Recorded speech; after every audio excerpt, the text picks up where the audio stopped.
नमस्कार, news point लेकर हाजिर हूं मैं राजीव। तो दोस्तों, प्रधानमंत्री नरेंद्र मोदी को आज एक और वंदे भारत ट्रेन को हरी झंडी दिखानी थी, लेकिन हालात के आगे मजबूर होकर उन्हें पहुंचना पड़ा ओडिशा, जहां एक भीषण रेल दुर्घटना कल हुई है। कल जब शाम को हम न्यूज पॉइंट कर रहे थे, उसी समय आपने ब्रेकिंग न्यूज देखा था, जिसमें अब तक लगभग 300 लोगों के मारे जाने की खबर है और लगभग 900 से ज़्यादा कहें तो वो घायल हो गए हैं। 900 से ज़्यादा लोग घायल हैं। इस रेल दुर्घटना ने बुलेट ट्रेन और ट्रेन पर कवच से दुर्घटनाओं को रोकने का ख्वाब दिखाने वाली सरकार की असलियत खोलकर रख दी है। इतनी भीषण दुर्घटना क्यों हुई? क्या सरकार कभी इसकी निष्पक्ष जांच करवाएगी और दोषियों को सजा दिलवाएगी? ये सारे सवाल अब उसी तरह अधर में लटके रह जाएंगे, जैसे ये सवाल कि क्या बृजभूषण शरण सिंह को बीजेपी राज में कभी गिरफ्तार किया जाएगा। अब तो बृजभूषण के खिलाफ गवाह भी सामने आ रहे हैं और एफआईआर हुए महीने भर से ऊपर हो चुका है, लेकिन मोदी सरकार कार्रवाई के लिए न जाने किस बात का इंतजार कर रही है। वैसे किसानों ने तो अल्टीमेटम दे दिया है कि 9 जून तक कार्रवाई हो जाए, और इस बीच 5 तारीख को अयोध्या में, यानी परसों अयोध्या में होने वाली रैली भी रद्द करा दी गई है। क्या ये सब भी हालात के दबाव में आकर हो रहा है? क्योंकि हालात तो इस समय बीजेपी के खिलाफ बन रहे हैं। जब राहुल गांधी अमेरिका में कहते हैं कि देश में लोकतंत्र को, संवैधानिक संस्थाओं को और मीडिया को कमजोर किया जा रहा है, राहुल गांधी जब कहते हैं कि देश में सब कुछ ठीक नहीं चल रहा है, तो बीजेपी के नेता उन्हें देश विरोधी कहते हैं, उन पर देश को बदनाम करने का आरोप लगाते हैं। लेकिन इन आरोपों से सच्चाई बदल नहीं जाएगी। आम जनता के लिए मुसीबतों का दौर खत्म ही नहीं हो रहा है। आप सब देख रहे हैं, दिल्ली से लेकर ओडिशा तक और मणिपुर तक तबाही का मंजर है। अच्छे दिनों का वादा करते हुए लोगों को ऐसे मुकाम पर लाकर खड़ा कर दिया गया है जहां से अच्छे दिन बहुत दूर नजर आते हैं। अभी तो जनता चारों तरफ से बुरी तरह घिरी हुई है और बुरी खबरों से कहें तो घिरी हुई है। राहुल गांधी इन बुरी खबरों पर खुलकर बोल रहे हैं और वहां बोल रहे हैं। अमेरिका में चुकी हैं तो यहाँ पे हंगामा मच रहा है। लेकिन यहाँ जो कल रात को हुआ है, जो दुर्घटना रात को हुई है रेल, और जो तस्वीर आप देख रहे हैं, यहाँ आज पहुँचे प्रधानमंत्री नरेंद्र मोदी।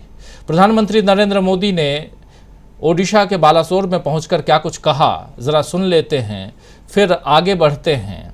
क्या कुछ कह रहे हैं राहुल गांधी, वो ये भी सुनेंगे और चर्चा को आगे बढ़ाएंगे और समझने की कोशिश करेंगे कि देश में बिगड़ते हालात का आखिर जिम्मेदार कौन है।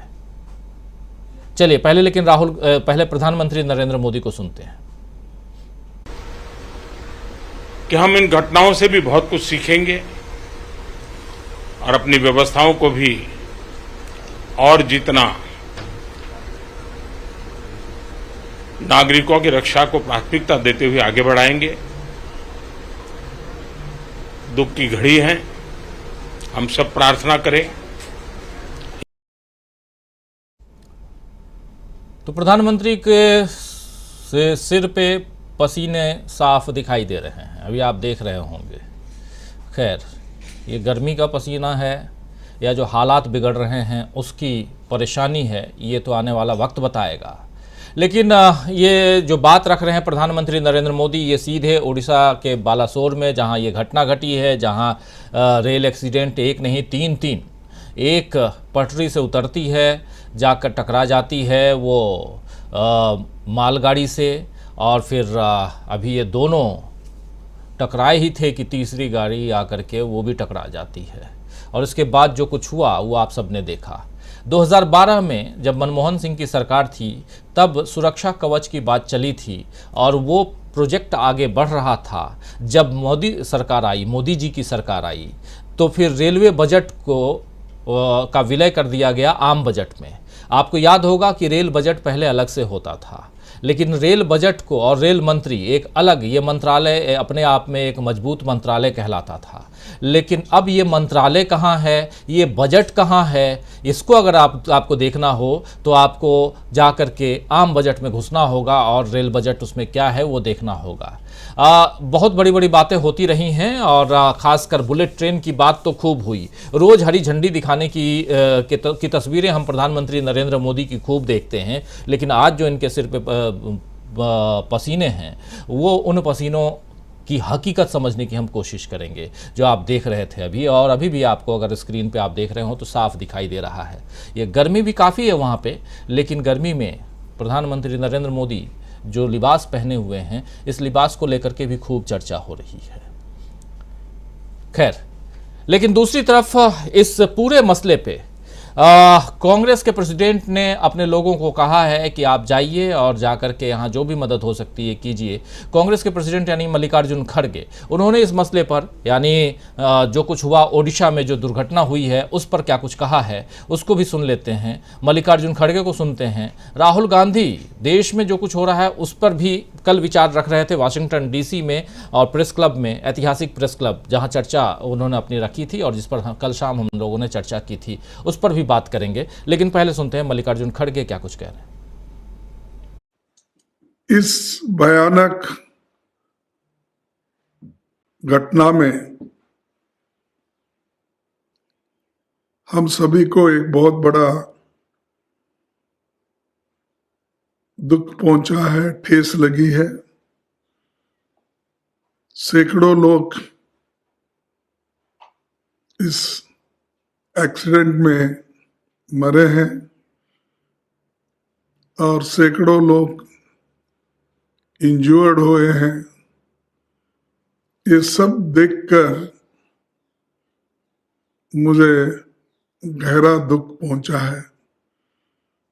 और कल मैं जब ये न्यूज़ पढ़ा टीवी में तो इमीडिएटली मैं अपने पार्टी के जो उड़ीसा के अध्यक्ष हैं, सीएलपी लीडर और वहाँ के जो एमएलएज हैं, उसी के साथ जो इंचार्ज हमारे पार्टी के सेक्रेटरी है चलो कुमार।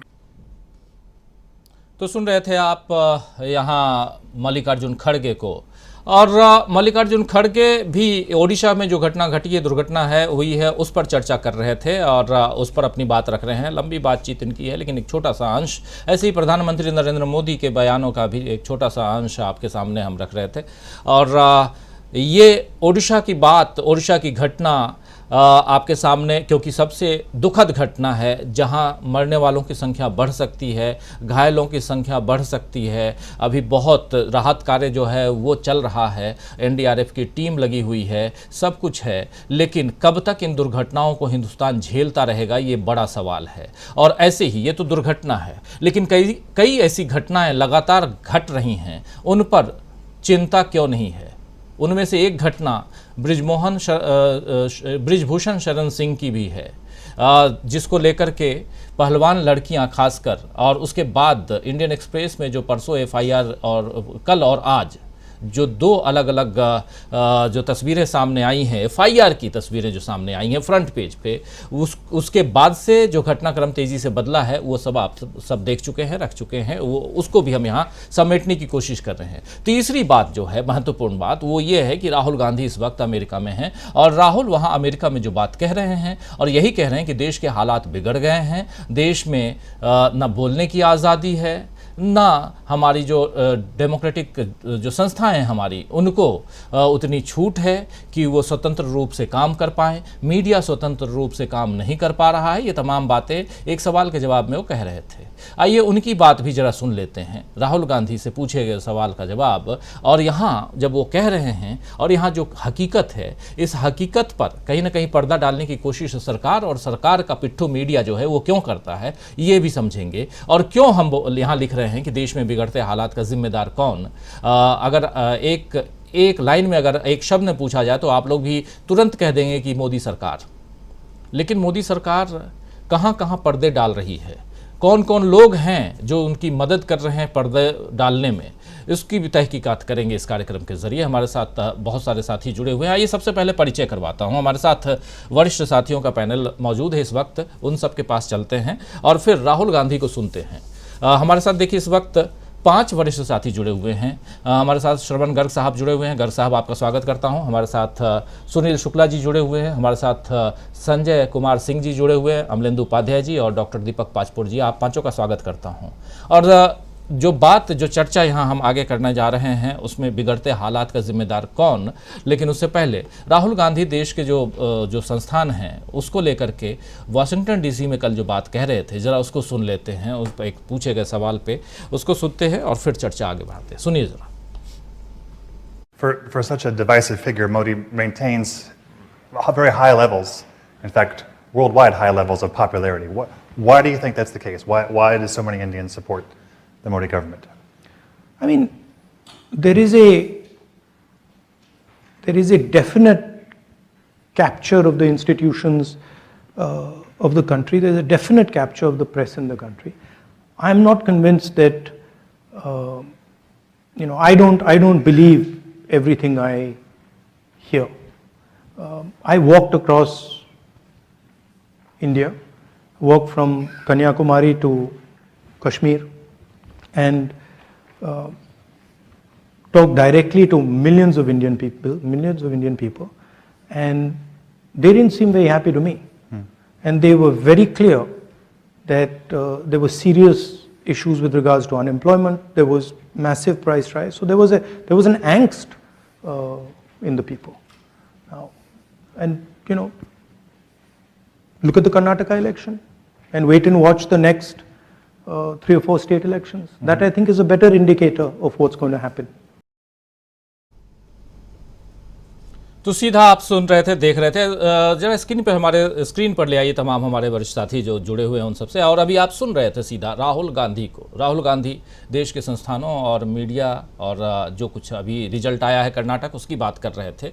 और कल एक सभा को संबोधित करेंगे राहुल गांधी अमेरिका में, न्यूयॉर्क में, और वहाँ भारत के जो प्रवासी भारतीय हैं उनको संबोधित करेंगे और साथ साथ देश के हालात पर चर्चा लगातार कर रहे हैं। आज कैपिटल हिल्स में चर्चा थी और वहाँ भारत के बारे में, भारत में जो कुछ हो रहा है उसके बारे में जो बातें वहाँ होती हैं, लेकिन उससे इतर जो यहाँ हम देख रहे हैं और उसमें 3-4 घटनाक्रम, ताज़ा तरीन घटनाक्रम अगर उस पर ध्यान डाला जाए तो जिसमें मणिपुर है, जिसमें पहलवानों के साथ जो कुछ हो रहा है वो है, और कल की घटना जिसमें आज सैकड़ों लोगों की जान चली गई, सैकड़ों घायल हैं और अफरा तफरी का माहौल है।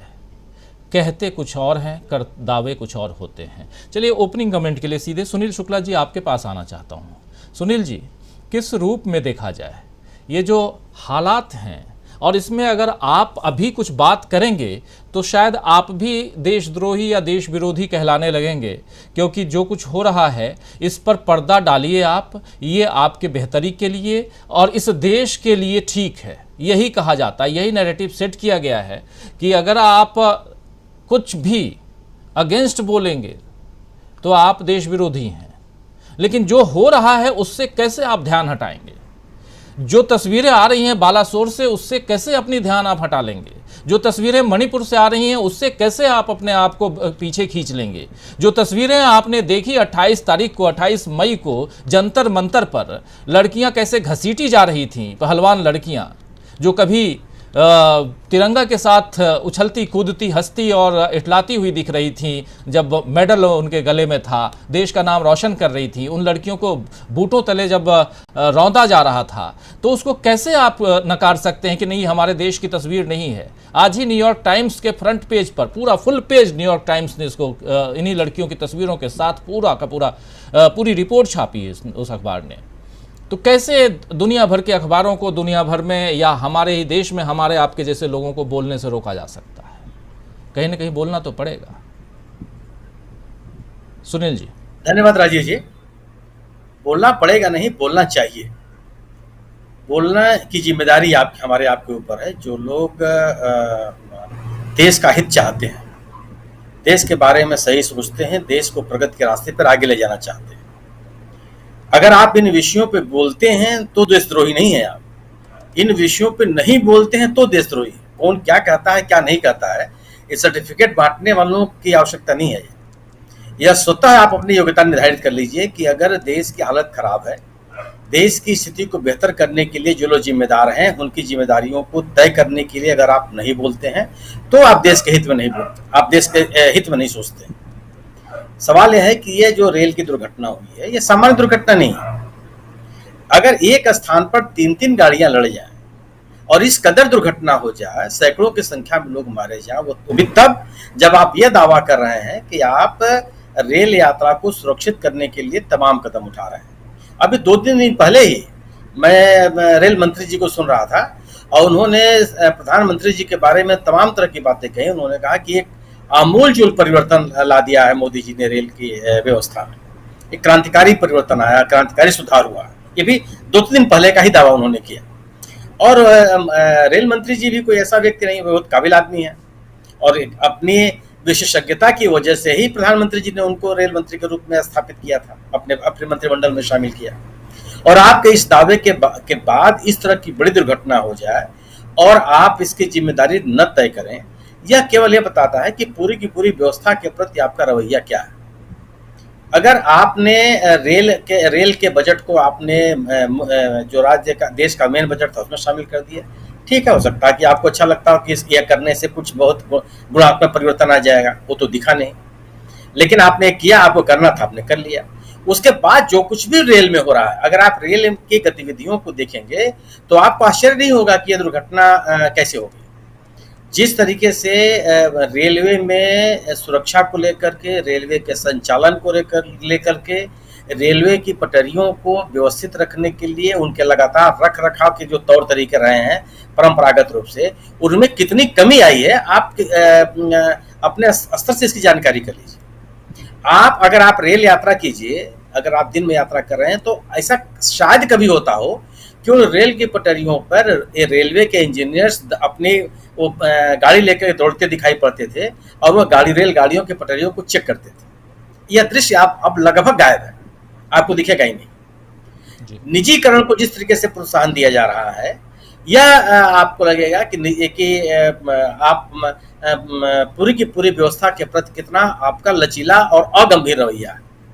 आप देखिए कि जो ये रेलवे इलेक्ट्रिफिकेशन का एक कार्यालय होता था, एक विभाग पूरा का पूरा सरकार ने बनाया था कि जो रेलवे लाइनें बिछेंगी उनके विद्युतीकरण के लिए एक पूरा का पूरा विभाग था। उसका मुख्यालय आज के इलाहाबाद, आज के प्रयागराज और कल के इलाहाबाद में होता था। धीरे धीरे उसके पूरे उस कार्यालय को विघटित करने की प्रक्रिया शुरू कर दी गई। यानी कि जो काम यह एक कार्यालय को जिम्मेदारी दी गई थी कि आप विद्युतीकरण करेंगे, उनका परीक्षण करेंगे, समय के अनुसार उस कार्य को पूरा करेंगे, इस विकेंद्रीकरण की व्यवस्था को अब केंद्रीकृत किया जा रहा है। यानी कि रेलवे के परंपरागत जोन है, जो रेलवे के सभी काम देखते हैं, वो विद्युतीकरण का भी काम देखेंगे। गोया कि आप जो वैकल्पिक व्यवस्था दे रहे हैं, उस वैकल्पिक व्यवस्था में गुणवत्ता कहीं नहीं।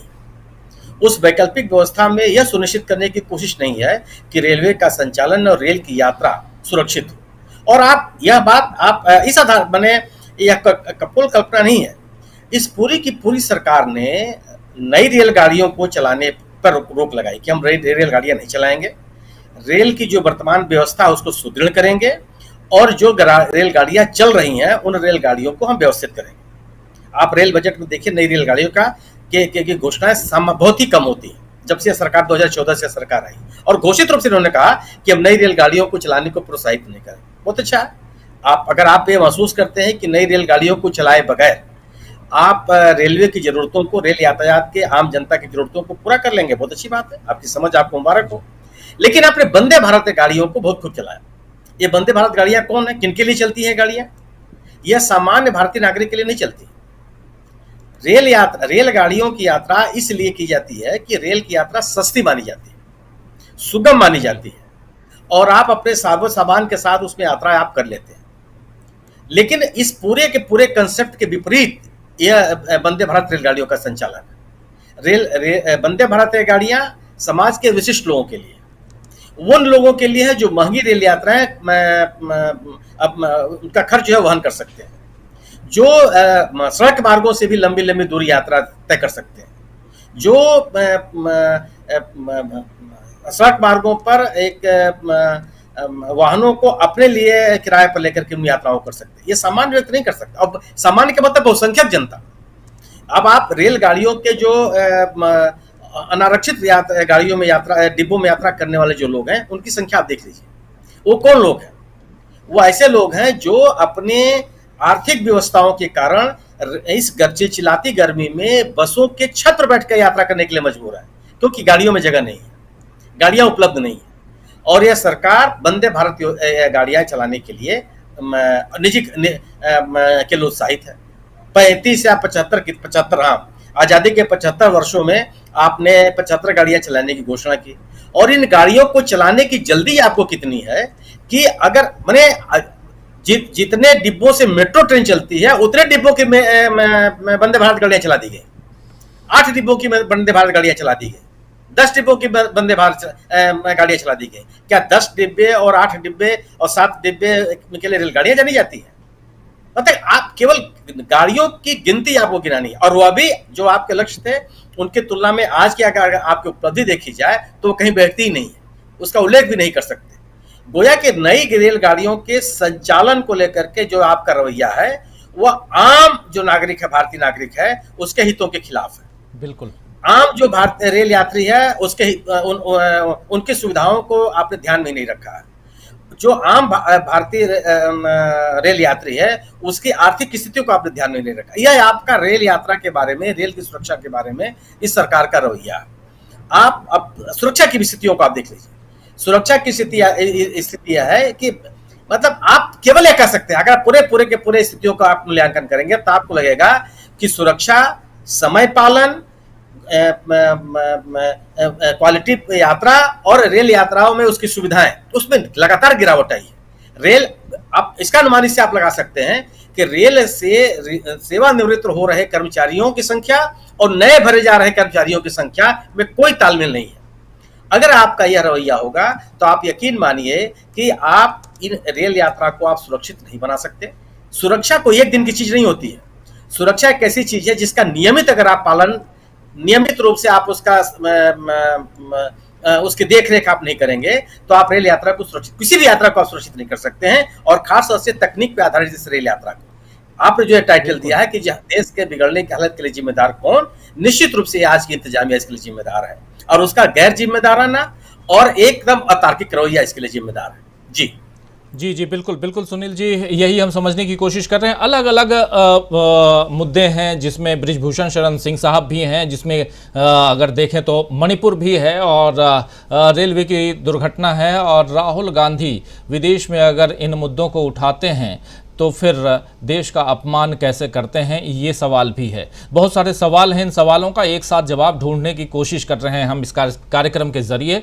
हमारे साथ जुड़ गए हैं वरिष्ठ पत्रकार प्रशांत टंडन जी। प्रशांत जी, आपका स्वागत करता हूं इस कार्यक्रम में, और सीधा आपके पास ही आना चाहता हूं। प्रशांत जी, रेलवे की दुर्घटना, इसको लेकर के खूब बातें हो रही हैं, कवच को लेकर के भी बातें हो रही हैं। एक कवच, थोड़ा सा उसके बारे में जरूर बताइएगा आप, क्योंकि जो हमारे साथी अगर नहीं जानते हों तो इसके लिए भी खूब प्रचार प्रसार किया गया था। लेकिन ओवरऑल थोड़ा मैं चाहता हूं कि प्रोग्राम को, इस पूरे कार्यक्रम को बहुत ज़्यादा माइनर उसमें ना ले जा करके मुद्दों पर आधारित हम रखें तो ज़्यादा ठीक रहेगा, उस हिसाब से भी कि ज़्यादा से ज़्यादा दर्शक जो हैं उसको और समझने की कोशिश हम करें कि आखिर हालात जो बिगड़ रहे हैं इस पर पर्दा डालने की कोशिश क्यों हो रही है। क्या सचमुच बहुत ज़्यादा बिगड़ चुके हैं हालात, या हमारे देखने का नज़रिया कुछ ऐसा ही है कि नहीं हम विरोध कर रहे हैं इसलिए इसलिए इस पर्दे को हटाने की कोशिश करते हैं। प्रशांत टंडन जी, जो पर्दा है,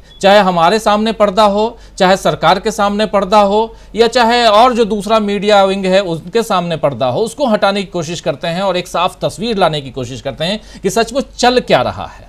आइए यहीं से शुरुआत करते हैं। प्रशांत टंडन जी।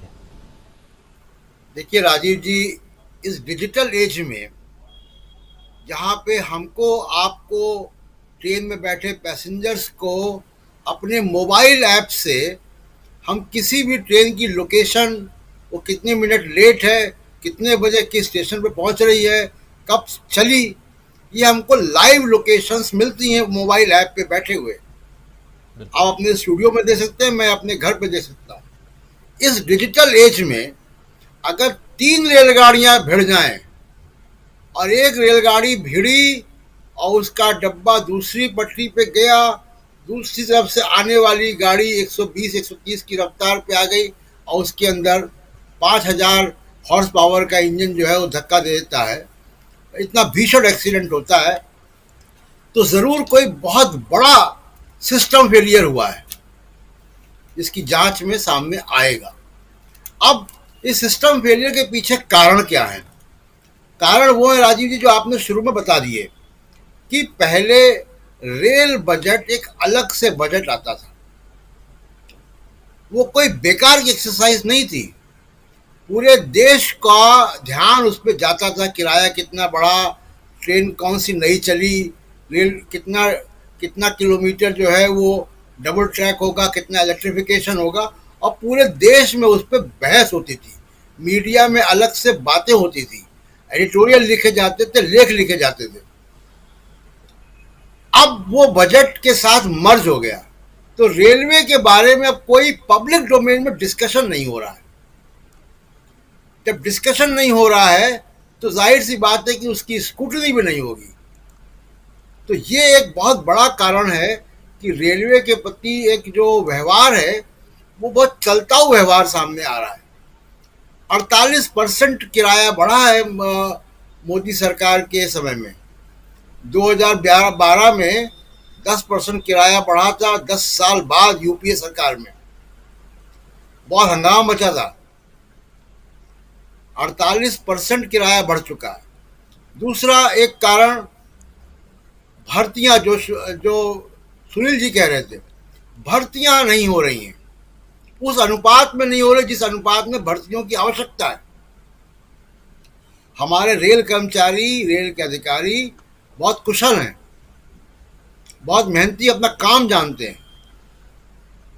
अगर आप शताब्दी से दिल्ली से बैठते हो, लखनऊ जाते हैं, महीने में 28 दिन समय पर पहुंचेंगे आप। 6:30 बजे चलती है ट्रेन, तो 6:32 पहुंचेंगे, ट्रेन जा चुकी होगी। अगर 500 किलोमीटर ट्रेन चल रही है और रोज चल रही है और बिना किसी हादसे के चल रही है, तो इसका मतलब है कि उस ट्रैक पे काम करने वाले जो भी 25-30 हज़ार कर्मचारी हैं, चाहे वो ट्रैक इंस्पेक्शन के लोग हो, चाहे ऑपरेशंस के लोग हो, चाहे कमर्शियल के लोग हो, अपना काम जानते हैं, मुस्तैदी से काम कर रहे हैं। गड़बड़ी तब होती है जब सिस्टम फेल होता है। सिस्टम फेल होने की जिम्मेदारी उन कर्मचारियों की नहीं है।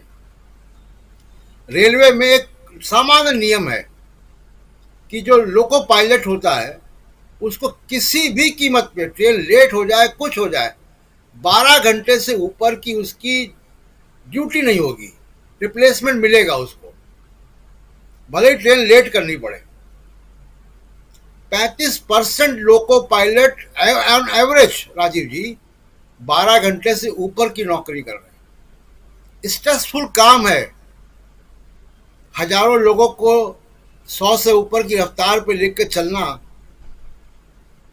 और अलर्ट रहना, एक सेकंड के लिए पलक नहीं झपकना मुश्किल काम है।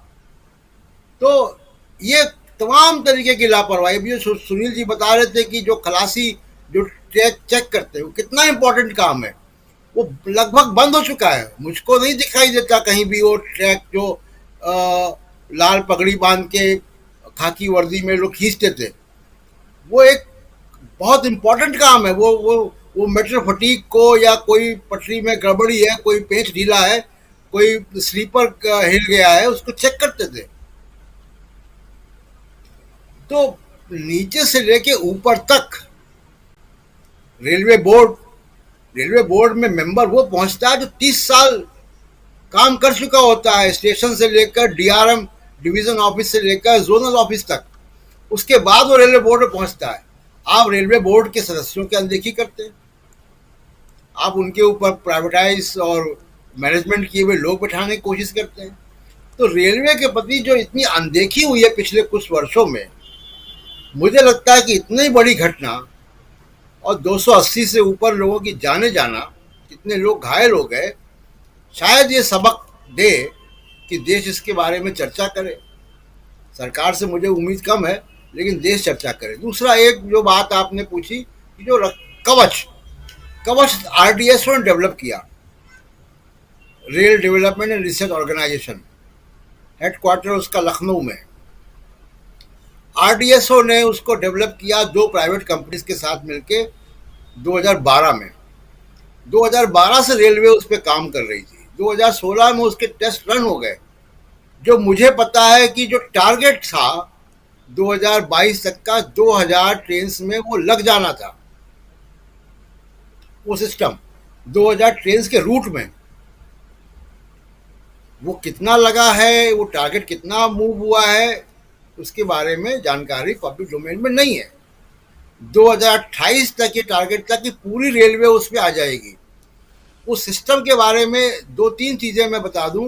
एक कि वो 400 मीटर के अंदर ट्रैक में कोई भी ऑब्जेक्टेड ट्रेन को ऑटोमेटिक रोक देगा, और केवल रोकेगा नहीं, 5 किलोमीटर में दूसरे ट्रैक पे भी दूसरी ट्रेन होगी, उनके इंजन को भी बंद कर देगा।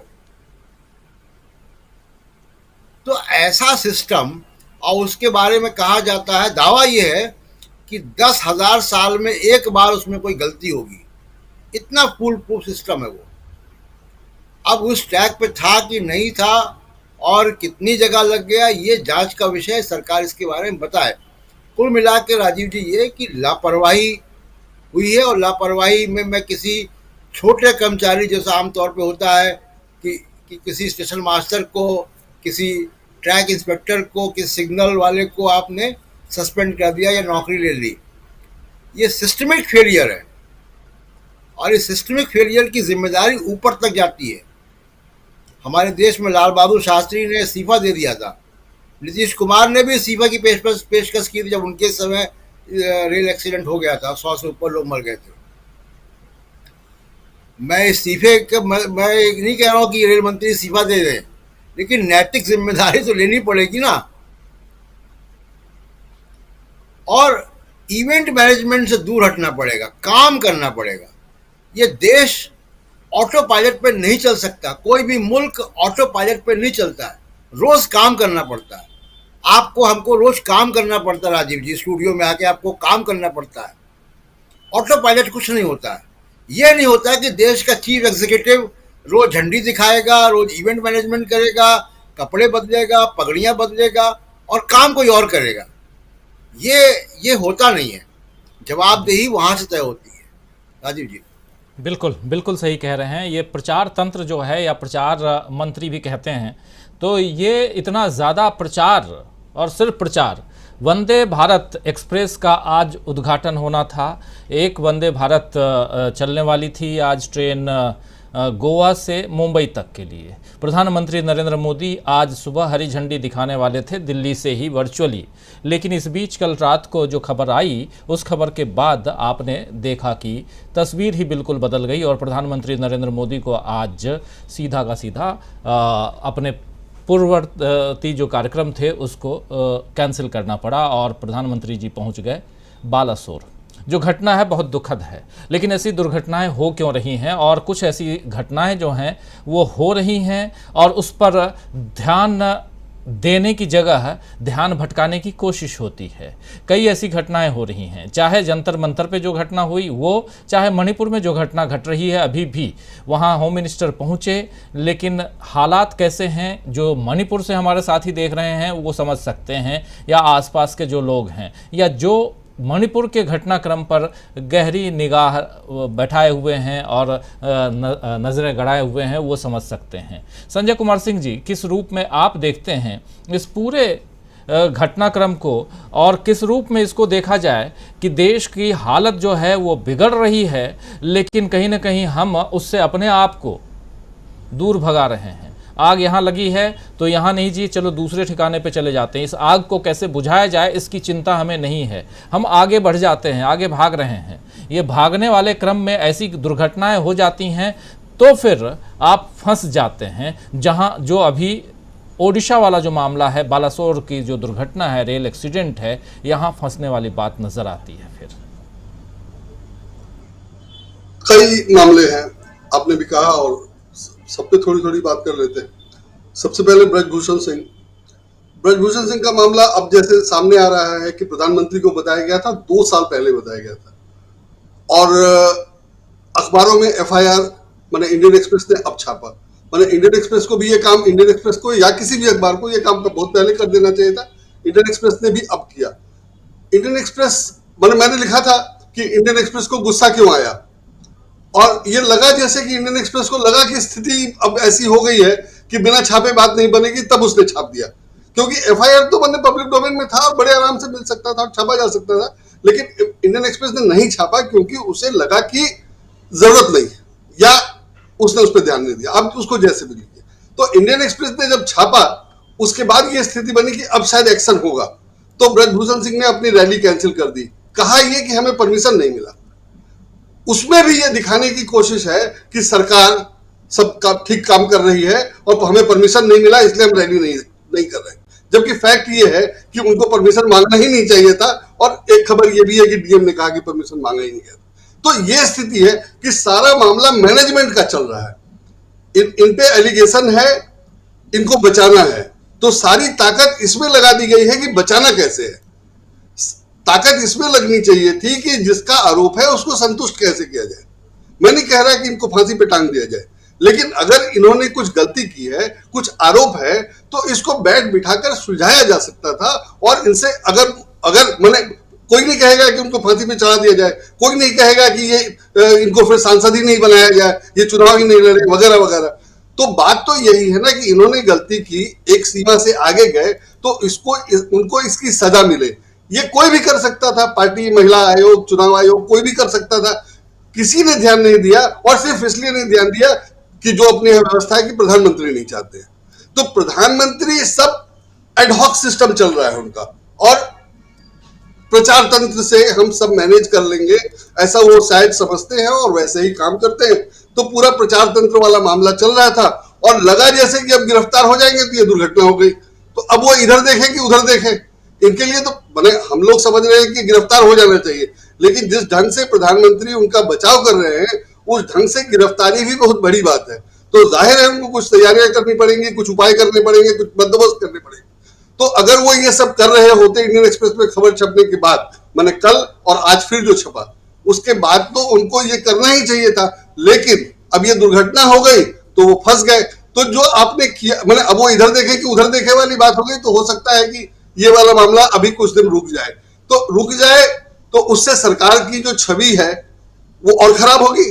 लेकिन सरकार ने यही कर रखा था, उसने अपना कुछ इंतजाम ही नहीं किया था। वो तो सब समझ रहे थे कि हम मैनेज कर लेंगे ट्रोल से और प्रचारकों से और विज्ञापनों से। तो वो स्थिति कितने दिन चलेगी? अब नहीं चल रही है, अब फंस जा रहा है, अब ज्यादा हो गया कुछ तो इसलिए फंस जा रहा है। तो ये इधर फंस गया रेल दुर्घटना के कारण। और रेल दुर्घटना की जहां तक बात है, आपने काम करना कुछ नहीं है, प्रचार ये करना है कि हमने ये कर दिया जी, वो कर दिया जी। रोज वंदे भारत के उद्घाटन से लग रहा है जैसे बहुत बड़ा काम हो रहा है, बहुत काम हो रहा है, और रेलवे में एकदम सुपर फास्ट ट्रेन चल रही है वगैरह वगैरह। जो गरीब आदमी ट्रेन पे चढ़ नहीं सकता है वो देख रहा है कि वंदे भारत जैसी ट्रेन चल रही है, तो क्या हो गया जी, क्या हो गया जी। लेकिन वंदे भारत की जरूरत कितनी है और उसको उपयोग कितना किया जा सकता है वगैरह वगैरह, सब पे रिसर्च हुआ है कि नहीं मुझे नहीं पता। लेकिन मुझे नहीं लगता कि कोई भी, अगर हम जैसे लोग ही उसके यूजर हैं, तो मुझे नहीं लगता कि मैं फ्लाइट छोड़ के वंदे भारत में यात्रा करूंगा। और या अगर मुझे जल्दी जाना होगा तो मैं कार से नहीं जाऊंगा, लखनऊ में वंदे भारत से जाऊंगा या शताब्दी से जाऊंगा। तो जो स्थितियां हैं उसमें वो वंदे भारत किसके लिए चलाई जा रही वही पता नहीं है, और सरकार की सारी ताकत वंदे भारत चलाने में लगी हुई है, बाकी में लगी नहीं। तो ये सब होगा ही। कवच का प्रचार है। रेल मंत्री ने वीडियो बनाकर खुद ट्वीट किया, प्रसारित किया, दिखाया, लोगों को बताया कि ऐसे ऐसे है, ये हो जाएगा। तो मुझे लगता है जो वो कवच का प्रचार और गुण बता रहे हैं, लगता है कि कवच का फेलियर ही है। तो अब अगर कवच जैसा कोई सिस्टम लगाया जाना है तो उसको कैसे लगाया जाना है, उसके लिए बहुत एक्सपर्टीज चाहिए, और सिर्फ उस पर डिपेंडेंट नहीं होना है जब तक कि टेस्ट ना हो जाए। ये सब क्या क्या हुआ मुझे नहीं पता, एक्सीडेंट तो एक्सीडेंट है, लेकिन लगता है कि इनके पास प्रचार के अलावा कोई काम नहीं है। इन्होंने प्रचारित कर दिया तो उसको इम्प्लीमेंट कर दिया गया, तो ये उम्मीद कर ली गई कि वो काम कर रहा है, और वो काम नहीं किया, किसी कारण से कुछ गड़बड़ हुई तो दुर्घटना हो गई। ये सब इनएफिशिएंसी है, नालायकी है मूल रूप से, जो दिखाई दे रहा है। जहां तक ये है रेल मंत्री के इस्तीफे की बात है, अब कोई इस्तीफा होता नहीं है तो, लेकिन यहां तो कोई ना कोई फेलियर तो है ही है। उसमें शामिल है कि कवच का फेलियर। अगर कवच का फेलियर है और जांच उस दिशा में जाती लग रही है और रेल मंत्री इस्तीफा नहीं दे रहे हैं, तो दे भी दे, तो सबको पता है कि किया तो प्रधानमंत्री ने है, तो रेल मंत्री के इस्तीफा से तो वैसे भी फर्क नहीं पड़ रहा है। तो अगर रेल मंत्री का इस्तीफा नहीं हो रहा है तो ये इसीलिए नहीं हो रहा है कि उसका कोई मतलब नहीं है, और इसका मतलब इसलिए नहीं है कि सब चूंकि प्रधानमंत्री करते हैं तो रेल मंत्री के इस्तीफा देने का फायदा क्या है। लेकिन उसका नुकसान ये है कि जांच जब होगी और ये पता चलेगा कि कुछ कवच से रिलेटेड मामला है तो कोई आगे नहीं बढ़ेगा। किसकी हिम्मत है, किसको नौकरी प्यारी नहीं है, कौन ये सब करने जाएगा, नहीं पता चलेगा, कारण ही नहीं पता चलेगा, जबकि सबको पता होगा और कारण पता नहीं चलेगा, बताया नहीं जाएगा। तो इस तरह से सरकार काम कर रही है। मणिपुर में जब अपना कर्नाटक में चुनाव हो रहा था तो गृह मंत्री ने साफ साफ कहा कि कांग्रेस जीतेगी तो दंगा हो जाएगा। अब ये गृह मंत्री के कहने वाली तो बात नहीं थी, लेकिन जब उन्होंने कहा तो अपनी बात को साबित करके दिखाना चाहिए था, और वो मणिपुर में जो हो रहा है वो उसका बिल्कुल उल्टा है। तो अगर आप बहुत बढ़ के दावा करेंगे तो बाकी लोग जो नीचे हैं, जो देख रहे हैं, आपके विरोधी हो या समर्थक या प्रचारक, उनको तो लगेगा ना कि भाई ये आदमी बहुत ज्यादा बोल रहा है। तो अगर वो आपके सिस्टम में जरा सा भी इधर उधर कोई भी कुछ कर दे तो इस तरह की चीजें हो सकती हैं, हो होंगी। मुझे लगता है कि वही सब कारण है। तो एक तो सरकार जैसे काम कर रही है और सरकार अपने प्रचार के लिए जो बढ़ चढ़ के दावे कर रही है, दोनों का ये नुकसान हो सकता है। और इनएफिशिएंसी तो अपनी जगह है ही है कि आपका सिस्टम नहीं है, आप काम नहीं कर रहे हैं, क्रेडिट आप लेना चाहते हैं और चाहते हैं कि गलती हो तो उसको किसी और से किस सिर मार दिया जाए। तो ये सारा चलता नहीं है। और जैसा कि प्रशांत जी ने कहा कि ये नहीं हो सकता है कि पद पे आप रहे, काम दूसरा करें। जो पद पे है काम उसी को करना पड़ेगा, जिम्मेदारी उसी को लेनी पड़ेगी। आप सब जगह कहेंगे कि इसको ऐसे कर दो, उसको वैसे कर दो, इसको ऐसे कर दो और मेरी कोई जिम्मेदारी नहीं, तो यही होगा। और यही हो रहा है, और यही हो रहा है कि ब्रजभूषण सिंह के खिलाफ पुलिस को एक्शन नहीं लेना है, दुर्घटना हो जाए तो जांच करने वाले को जांच नहीं करना है, तो आगे होगा कैसे, काम कैसे होगा। यही हो रहा है कि काम सब कुछ चूंकि प्रधानमंत्री देखते हैं, सब मामला जाकर के वहां रुक जाना है, इसलिए कुछ हो ही नहीं सकता है। और यही हो रहा है कि सब जाकर के मामला वहीं रुक जाता है। जब जांच होगी पता चला प्रधानमंत्री, बात खत्म, उसके आगे कुछ होगा ही नहीं। तो प्रधानमंत्री अगर काम कर रहे हैं या नहीं कर रहे हैं या नहीं होने दे रहे हैं, जिम्मेदार वो और सिर्फ वही है। उससे आगे बढ़ के हम ये कह सकते हैं कि संघ परिवार अगर इनको बदल सकता है, इनका कोई रिप्लेसमेंट दे सकता है तो देना चाहिए था, वो नहीं दिया, तो संघ परिवार को भी कहें। लेकिन अभी तो प्रधानमंत्री और सिर्फ प्रधानमंत्री जिम्मेदार है, कोई दूसरा नहीं। बिल्कुल जिम्मेदारी उनकी बनती है, बिल्कुल सही कह रहे हैं आप। और ऐसे भी वन मैन शो है। तो और दूसरी चीज़, इस्तीफा आज तक पिछले 9 साल में आपने देखा क्या कि किसी ऐसे मसले पर किसी मंत्री ने इस्तीफा दिया हो? मुझे तो याद नहीं आ रहा है। गर्ग साहब, आपके पास आना चाहता हूँ, ज़रा आपके ज़रिए समझना चाहता हूँ कि जो कुछ चल रहा है, जो बातें उधर अमेरिका में हो रही हैं, राहुल गांधी कह रहे हैं, और बहुत ज़ोर शोर से इस बार, पिछली दफ़ा जब राहुल गांधी इंग्लैंड गए थे तो उन पर जो हमला हो रहा था उससे ज़्यादा हमला इस बार देखा जा रहा है। 6 दिनों की यात्रा है और कल यात्रा का आखिरी दिन है राहुल गांधी का। और उसमें अभी तक जो कुछ भी हुआ है, हमला और हमला और हमला सीधा राहुल गांधी पे। लेकिन मुद्दे अगर देखा जाए, जिन मुद्दों की राहुल गांधी बात कर रहे हैं, कहीं ना कहीं वो मुद्दे सटीक बैठते हैं। और वो एग्जाम्पल्स भी हैं, जिसमें बालासोर की दुर्घटना भी एक एग्जाम्पल है। ऐसी दुर्घटनाएं हम सब ने काफ़ी देखी हैं। लेकिन उसके बाद भी जब दावे किए जाते हों कि हम फास्ट ट्रेन चला रहे हैं, हमारी गति बढ़ गई है, सब कुछ हम कर रहे हैं, और हम ये भी दावा कर रहे हैं और बजट में कवच को लेकर के भी ठीक ठाक पैसे लेके आ रहे हैं, और आप ये कह रहे हैं कि 2022 तक सब कुछ बिल्कुल लगभग 90% जो गाड़ियाँ होंगी वो कवच से बिल्कुल कहें तो पूरा का पूरा कवर हो जाएंगी, और उसके बाद ऐसी दुर्घटना होती है। तो एक तो यह मामला है।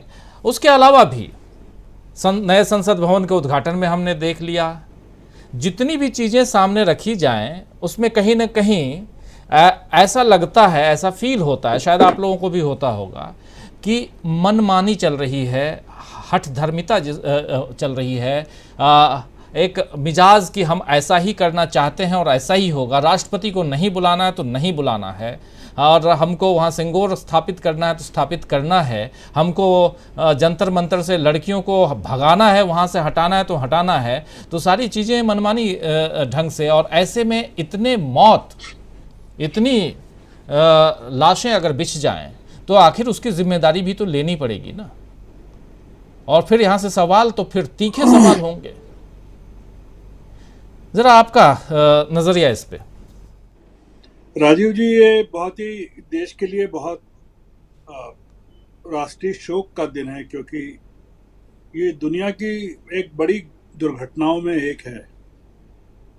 260 लोगों का एक दुर्घटना में मरना और कोई 900,000 लोगों का घायल होना, और उसमें कितने लोग घायल किस अवस्था में हमको अभी पता नहीं है, और देश के साथ छुपाया जा रहा है। सबसे बड़ी बात यह है कि ये सरकार का यकीन लोगों से, अपने देशवासियों से घटनाओं के कारणों को छुपाने का है। ये सरकार मुखौटों में काम करती है।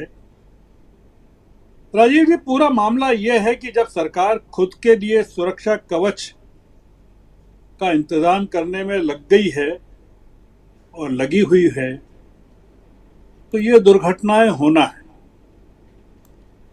सरकार खुद की सुरक्षा को लेकर इतनी असुरक्षित है। आप बताइए कि ये जो रेल मंत्री हैं, ये एक फॉर्मर आईएएस अफसर हैं, वैष्णव साहब। ये उड़ीसा से चुने गए हैं, राज्यसभा में गए हैं बीजेडी की मदद से, मतलब बीजू जनता दल की मदद से उड़ीसा से राज्यसभा में गए हैं और रेल मंत्री हैं। देश के लिए इससे बड़े कलंक की बात क्या हो सकती है कि एक आदमी, मेरा ऐसा मानना है कि इस्तीफे मांगकर और इनके इस्तीफे लेकर इनको शहादत का लाभ नहीं दिया जाना चाहिए। ये लाल बहादुर शास्त्री नहीं हो सकते। हम अगर इनके इस्तीफे ले लेंगे तो ये हीरो बन जाएंगे आने वाले किसी समय के लिए। इनको सजा मिलनी चाहिए और देश ने वो सजा देने का काम प्रारंभ कर दिया है। राजीव जी, पूरा मामला ये जो बालासोर का है, मणिपुर का मामला इतना गंभीर है कि हम लोगों को बताया नहीं जा रहा है कि वहां हुआ क्या है। हमको वहां की जो वास्तविक स्थिति है संघर्ष की, नागरिकों के उत्पीड़न की, उससे देश के बाकी नागरिकों को जानकारी नहीं है। किसी न किसी नई घटना की आड़ में एक पुरानी घटना को दबा दिया जाता है, छुपा दिया जाता है। ये पूरे के पूरे सिस्टम का ध्वस्त होना है। ये कोई एक बात नहीं है। आप बताइए, ये प्रधानमंत्री का जाना वहां दुर्घटना स्थल पर, ये अपने आप में एक प्रतीक है कि प्रधानमंत्री कितने अपने राजनीतिक वजूद को लेकर, अपनी पार्टी को लेकर कितने चिंतित हो सकते हैं कि उनके न जाने से क्या प्रतिक्रिया देश में होती। तो ये पूरा का पूरा एक, जिसको कहना चाहिए कि जो चल रहा है। आपने बात की ब्रजभूषण शरण की, आपने मतलब सोचिए कि नीति आयोग की बैठक का 10 राज्यों के द्वारा बहिष्कार किया गया। ये कोई छोटी घटना है? आप बताइए कि 60-65 करोड़ देश की जनता का प्रतिनिधित्व करने वाले 10 राज्यों के मुख्यमंत्री नीति आयोग की बैठक से अनुपस्थित रहते हैं। सरकार के चेहरे पर कोई शिकन नहीं आती है। लोकसभा और राज्यसभा के 260 संसद सदस्य नई संसद के उद्घाटन के ऊपर अनुपस्थित रहते हैं और प्रधानमंत्री उनके अनुपस्थित रहने का जिक्र तक नहीं करते।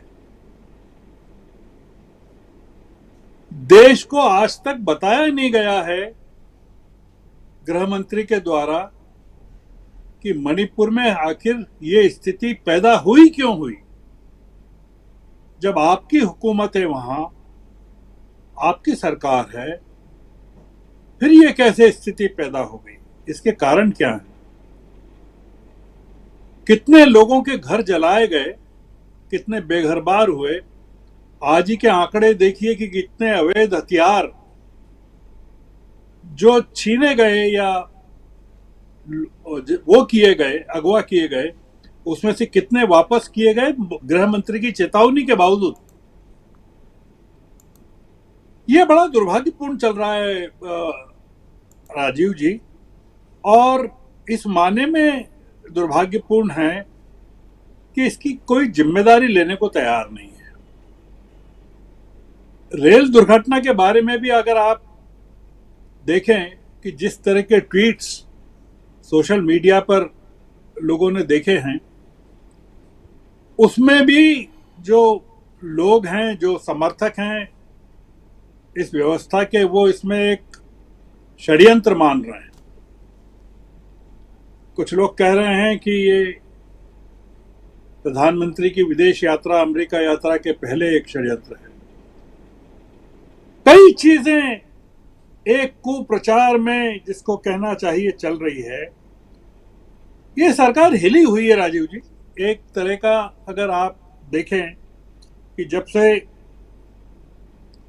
कर्नाटक के चुनाव परिणाम आए हैं, तब से एक तरह का पूरी की पूरी इस सरकार की बॉडी लैंग्वेज में ऐसा लग रहा है कि सब कुछ हिला हुआ है और कहीं कोई निर्णय लेने की स्थिति में नहीं। आप बताइए कि ब्रजभूषण शरण सिंह चुनौती दे रहे हैं पूरे की पूरी सरकार को।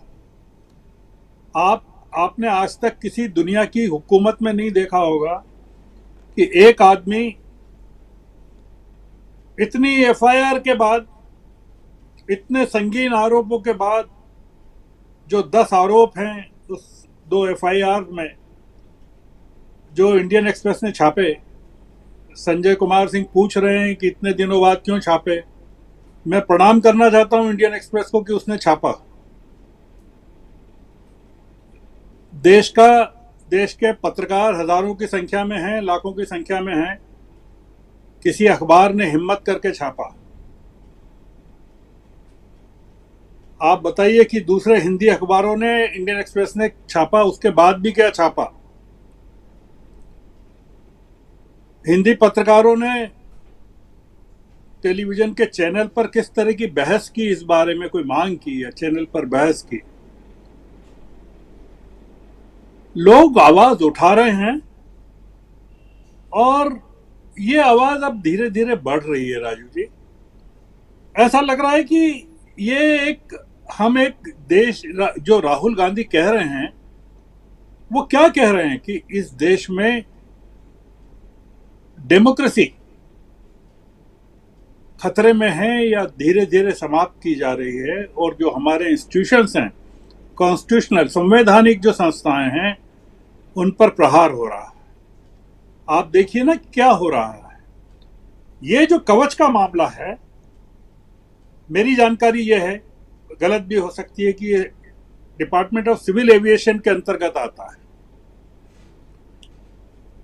ये प्रशांत टंडन जी ज्यादा उसको कंफर्म कर सकते हैं। और उस ट्रैक पर कोई सुरक्षा कवच नहीं था। जो ताजा खबरें हैं, वो जो बताई जा रही हैं देश को, वो ये बताई जा रही है कि ह्यूमन फेल्यूर है। ये जो माइंडसेट है पूरी सत्ता का कि लोगों पर डाल दो, छोटे कर्मचारियों को निशाना बनाओ, कुछ लोगों को सस्पेंड कर दो, कुछ लोगों को गिरफ्तार कर लो, ये इस दुर्घटना की जांच का परिणाम हो सकता है। ये जो चल रहा है, मतलब ये रेलवे में जो जिस तरह की अव्यवस्था है, जो बताया इन्होंने, प्रशांत जी ने भी बताया और सुनील जी ने भी बताया, इतने ज्यादा एम्प्लॉयज की शॉर्टेज है पूरे के पूरे सिस्टम में, वो क्यों है शॉर्टेज? क्यों नहीं भर्तियां हुई? क्योंकि सरकार का पूरा माइंडसेट प्राइवेटाइजेशन का है। आपने रेलवेज में पूरे के पूरी चीजें कॉन्ट्रैक्ट पर डाल दी है। आप स्टेशनों को कॉन्ट्रैक्ट पर देना चाहते हैं। आप गाड़ियां बनाने का काम, चलाने का काम भी निजी हाथों में सौंपना चाहते हैं। तो राजीव जी, ये एक बड़ी घटना है और मैं मानता हूं कि ये पूरा जो व्यवस्था है इस समय ऊपर से लेके नीचे तक तमाम क्षेत्रों में हिली हुई है और ये दुर्घटना भी उसी का परिणाम है। जी, ये दुर्घटना उसका परिणाम है और हालात जो हैं वो बिगड़ते जा रहे हैं। जिम्मेदारी किसकी, ये भी हम चर्चा में कर रहे हैं, जानने की कोशिश कर रहे हैं। सरकार की जिम्मेदारी बिल्कुल होती है, लेकिन हालात इतने ज़्यादा क्यों बिगड़ रहे हैं देश में, और इसकी चर्चा अगर कोई करता है तो उस पर फिर नागवार क्यों गुजरती हैं ये बातें, ये सब हम जानने समझने की कोशिश इस चर्चा के दौरान। हमारे साथ डॉक्टर दीपक पाचपुर जी भी हैं। दीपक जी, आपसे भी समझना चाहता हूँ, बहुत पास में हैं आप उड़ीसा के, और छत्तीसगढ़ में भी बहुत लोग हैं उड़ीसा के लोग, हालांकि यात्री हैं, बाहर दूसरे जगहों से भी आ रहे हैं। घटना का स्थल चूँकि उड़ीसा है और इसलिए अभी सुर्खियों में बना हुआ है, लेकिन सुर्खियां और सबसे बड़ी चीज़ कि आज ममता बनर्जी भी पहुंची थी वहां पे। ममता बनर्जी और प्रेस कॉन्फ्रेंस रेल मंत्री भी कर रहे थे, दोनों के बीच थोड़ी नोकझोंक भी हुई। लेकिन यहाँ सियासत से अलग अगर गंभीर बातें की जाएं तो उसमें साफ समझ में आता है, और आपका नज़रिया उस पर समझना चाहता हूँ कि कहीं ना कहीं कुछ ना कुछ गड़बड़ तो है। आप रेलवे बजट को आप आम बजट में डाल दिए और उसके बाद से रेल के बारे में कोई भी बात, किसी भी ढंग की बात सामने आती नहीं है। आम बजट में भी जो पहले जो किताबें आम बजट की मिलती थी जिस ढंग से, वो भी अब नहीं मिलती हैं। बजट के दिन पहले जाया करते थे और वहाँ से हम लेके आया करते थे, लेकिन अब बजट का है कि आप ऑनलाइन देख लीजिए, ऑनलाइन में कितनी चीज़ें उपलब्ध हैं, अभी नहीं है, बाद में हो जाएंगी, ये भी कहा जाता है। बहुत कुछ है जिस पर पहले रिसर्च किया जाता था, बहुत खबरें मिलती थी, नहीं मिलती हैं। मतलब कहीं ना कहीं कुछ ना कुछ चीज़ें, कहने का तात्पर्य ये है कि छुपाई जा रही हैं। ऐसा लगता है कि छुपाई जा रही हैं, और अगर छुपाई जा रही हैं तो फिर विश्लेषण करना हो, चीज़ों को सामने लाना हो, ये चीज़ें तो आ नहीं रही हैं ना। दीपक जी, कैसे करेंगे, कैसे जाएं उस तह तक, उस अंदर तक? राजीव जी, मेरा जहां तक याददाश्त ठीक है तो शायद 2018 से रेलवे बजट को आम बजट में समाहित कर दिया गया था। उस समय शायद 18 की बात है, 18 या 19 की बात होगी। तो उस समय मैंने देशबंधु के लिए एक स्टोरी की थी, जिसके सिलसिले में मैंने कुछ पुराने रेलवे बोर्ड के अध्यक्षों से बात की थी। एक पर्टिकुलर अध्यक्ष थे, उनका मैं नाम तो नहीं बताना चाहूंगा। उन्होंने कहा कि देखिए, ऑफिशियल वर्जन तो मैं आपको ये बता देता हूं कि पहले अंग्रेजों के समय से इसलिए अलग से रेलवे बजट होता था क्योंकि अंग्रेजों का 90% काम जो था वो रेलवे की स्थापना, उसका विस्तारीकरण, जगह जगह रेलवे पटरी बिछाना, और शेष जो था 10, 12, 15% ही बाकी कामों में खर्च होता था। इसलिए रेलवे बजट जो है अंग्रेजों के समय से लगातार जो है वो एक अलग और पृथक स्वतंत्र बजट होता था। लेकिन अब जो है वो उसको आम बजट में इसलिए शामिल कर दिया गया है कि आम बजट भारत का इतना बड़ा हो गया है कि उसके मुकाबले रेलवे पर जो खर्च है वो बहुत सामान्य है, कम है। इसलिए उन्होंने कहा ये मेरा ऑफिशियल वर्जन है। इसके बाद उन्होंने अनऑफिशियल जो मुझे बताया, अब मतलब क्योंकि हमको एथिक्स का पालन करना, तो उस भूतपूर्व रेलवे बोर्ड अध्यक्ष का नाम मैं नहीं बताना चाहूंगा। उन्होंने कहा ये एक बहुत बड़े प्लान की तैयारी है। कहे हम ये चाहते हैं, मतलब वो तो खैर रिटायर हो चुके थे, उन्होंने कहा अब रेलवे बोर्ड नहीं चाहता, रेल नहीं चाहता कि इन बजट को लोग अलग से स्वतंत्र रूप से इसका अध्ययन कर सके, इसको जा सके उसके तह तक। क्योंकि आम बजट को ही आप नहीं पढ़ सकते, सामान्य व्यक्ति जो होता है उसका विश्लेषण कहाँ करता है, कहाँ पूरा पढ़ पाता है।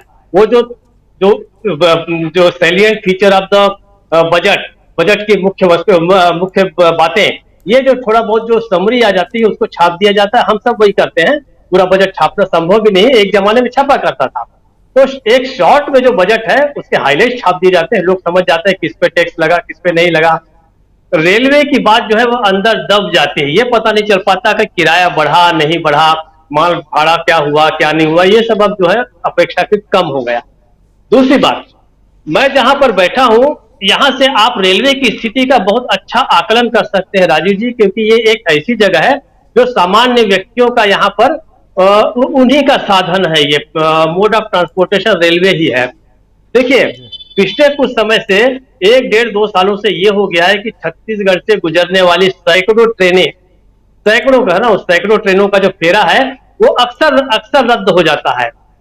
एक बार तो ऐसा हुआ कि ठीक त्योहारों के सीजन में, जिस समय ये तीजा होता है, सावन के सारे त्योहार आते हैं, उस समय भी बंद कर दिया गया।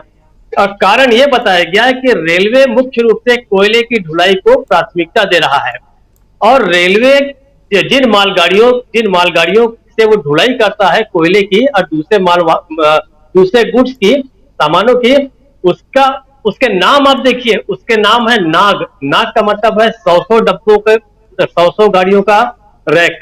वासुकी में लगभग 150 डब्बे होते हैं। अजगर, जिसमें कम से कम 150-200 डब्बे होते हैं। मतलब उसमें जब ट्रेनें गुजरती है तो घंटों घंटों तक लोग जो है वो स्टैंड स्टिल हो जाते हैं।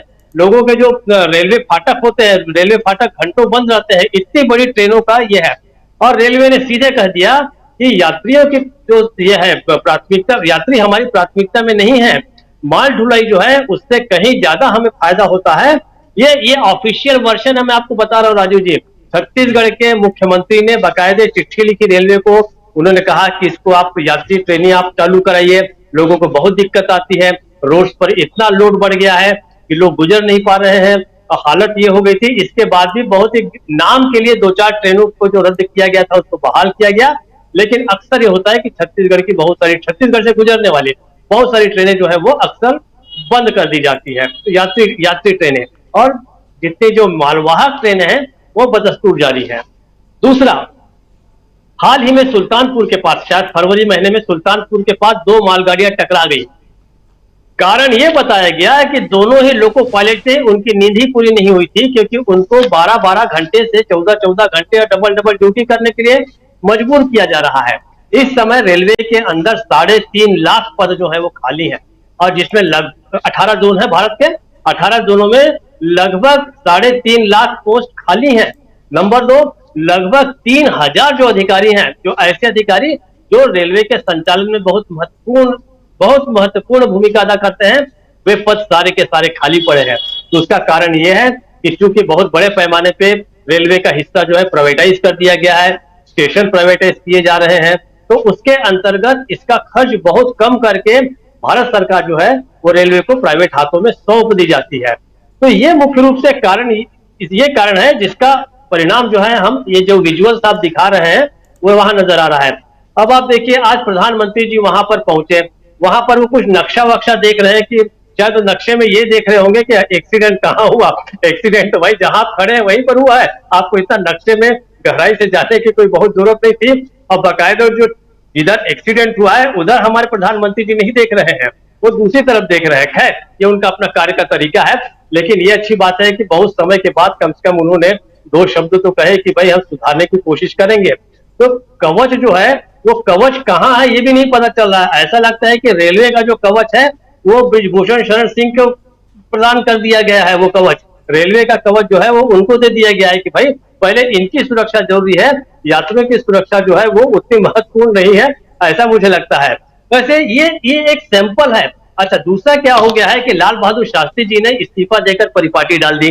अब जब भी किसी भी रेलवे मंत्री के समय कोई भी एक्सीडेंट होता है तो हम उनका इस्तीफा मांगने लगते हैं, ये एक परिपाटी चल पड़ी है। लेकिन आप सोचिए, क्या मणिपुर की घटना इतनी बड़ी नहीं है कि वहां पर गृह मंत्री का इस्तीफा मांगा जाए? क्या बृजभूषण शरण सिंह का मामला इतना बड़ा मामला नहीं है कि गृह मंत्री का इस्तीफा मांगा जाए? उसी अनुपात में वो भी उतनी बड़ी घटना है जिसको हम देख रहे हैं। लेकिन इस समय जो रेलवे के इस्तीफे की हम बात कर रहे हैं, ये सब भी इस्तीफे देने के लायक घटनाएं हैं।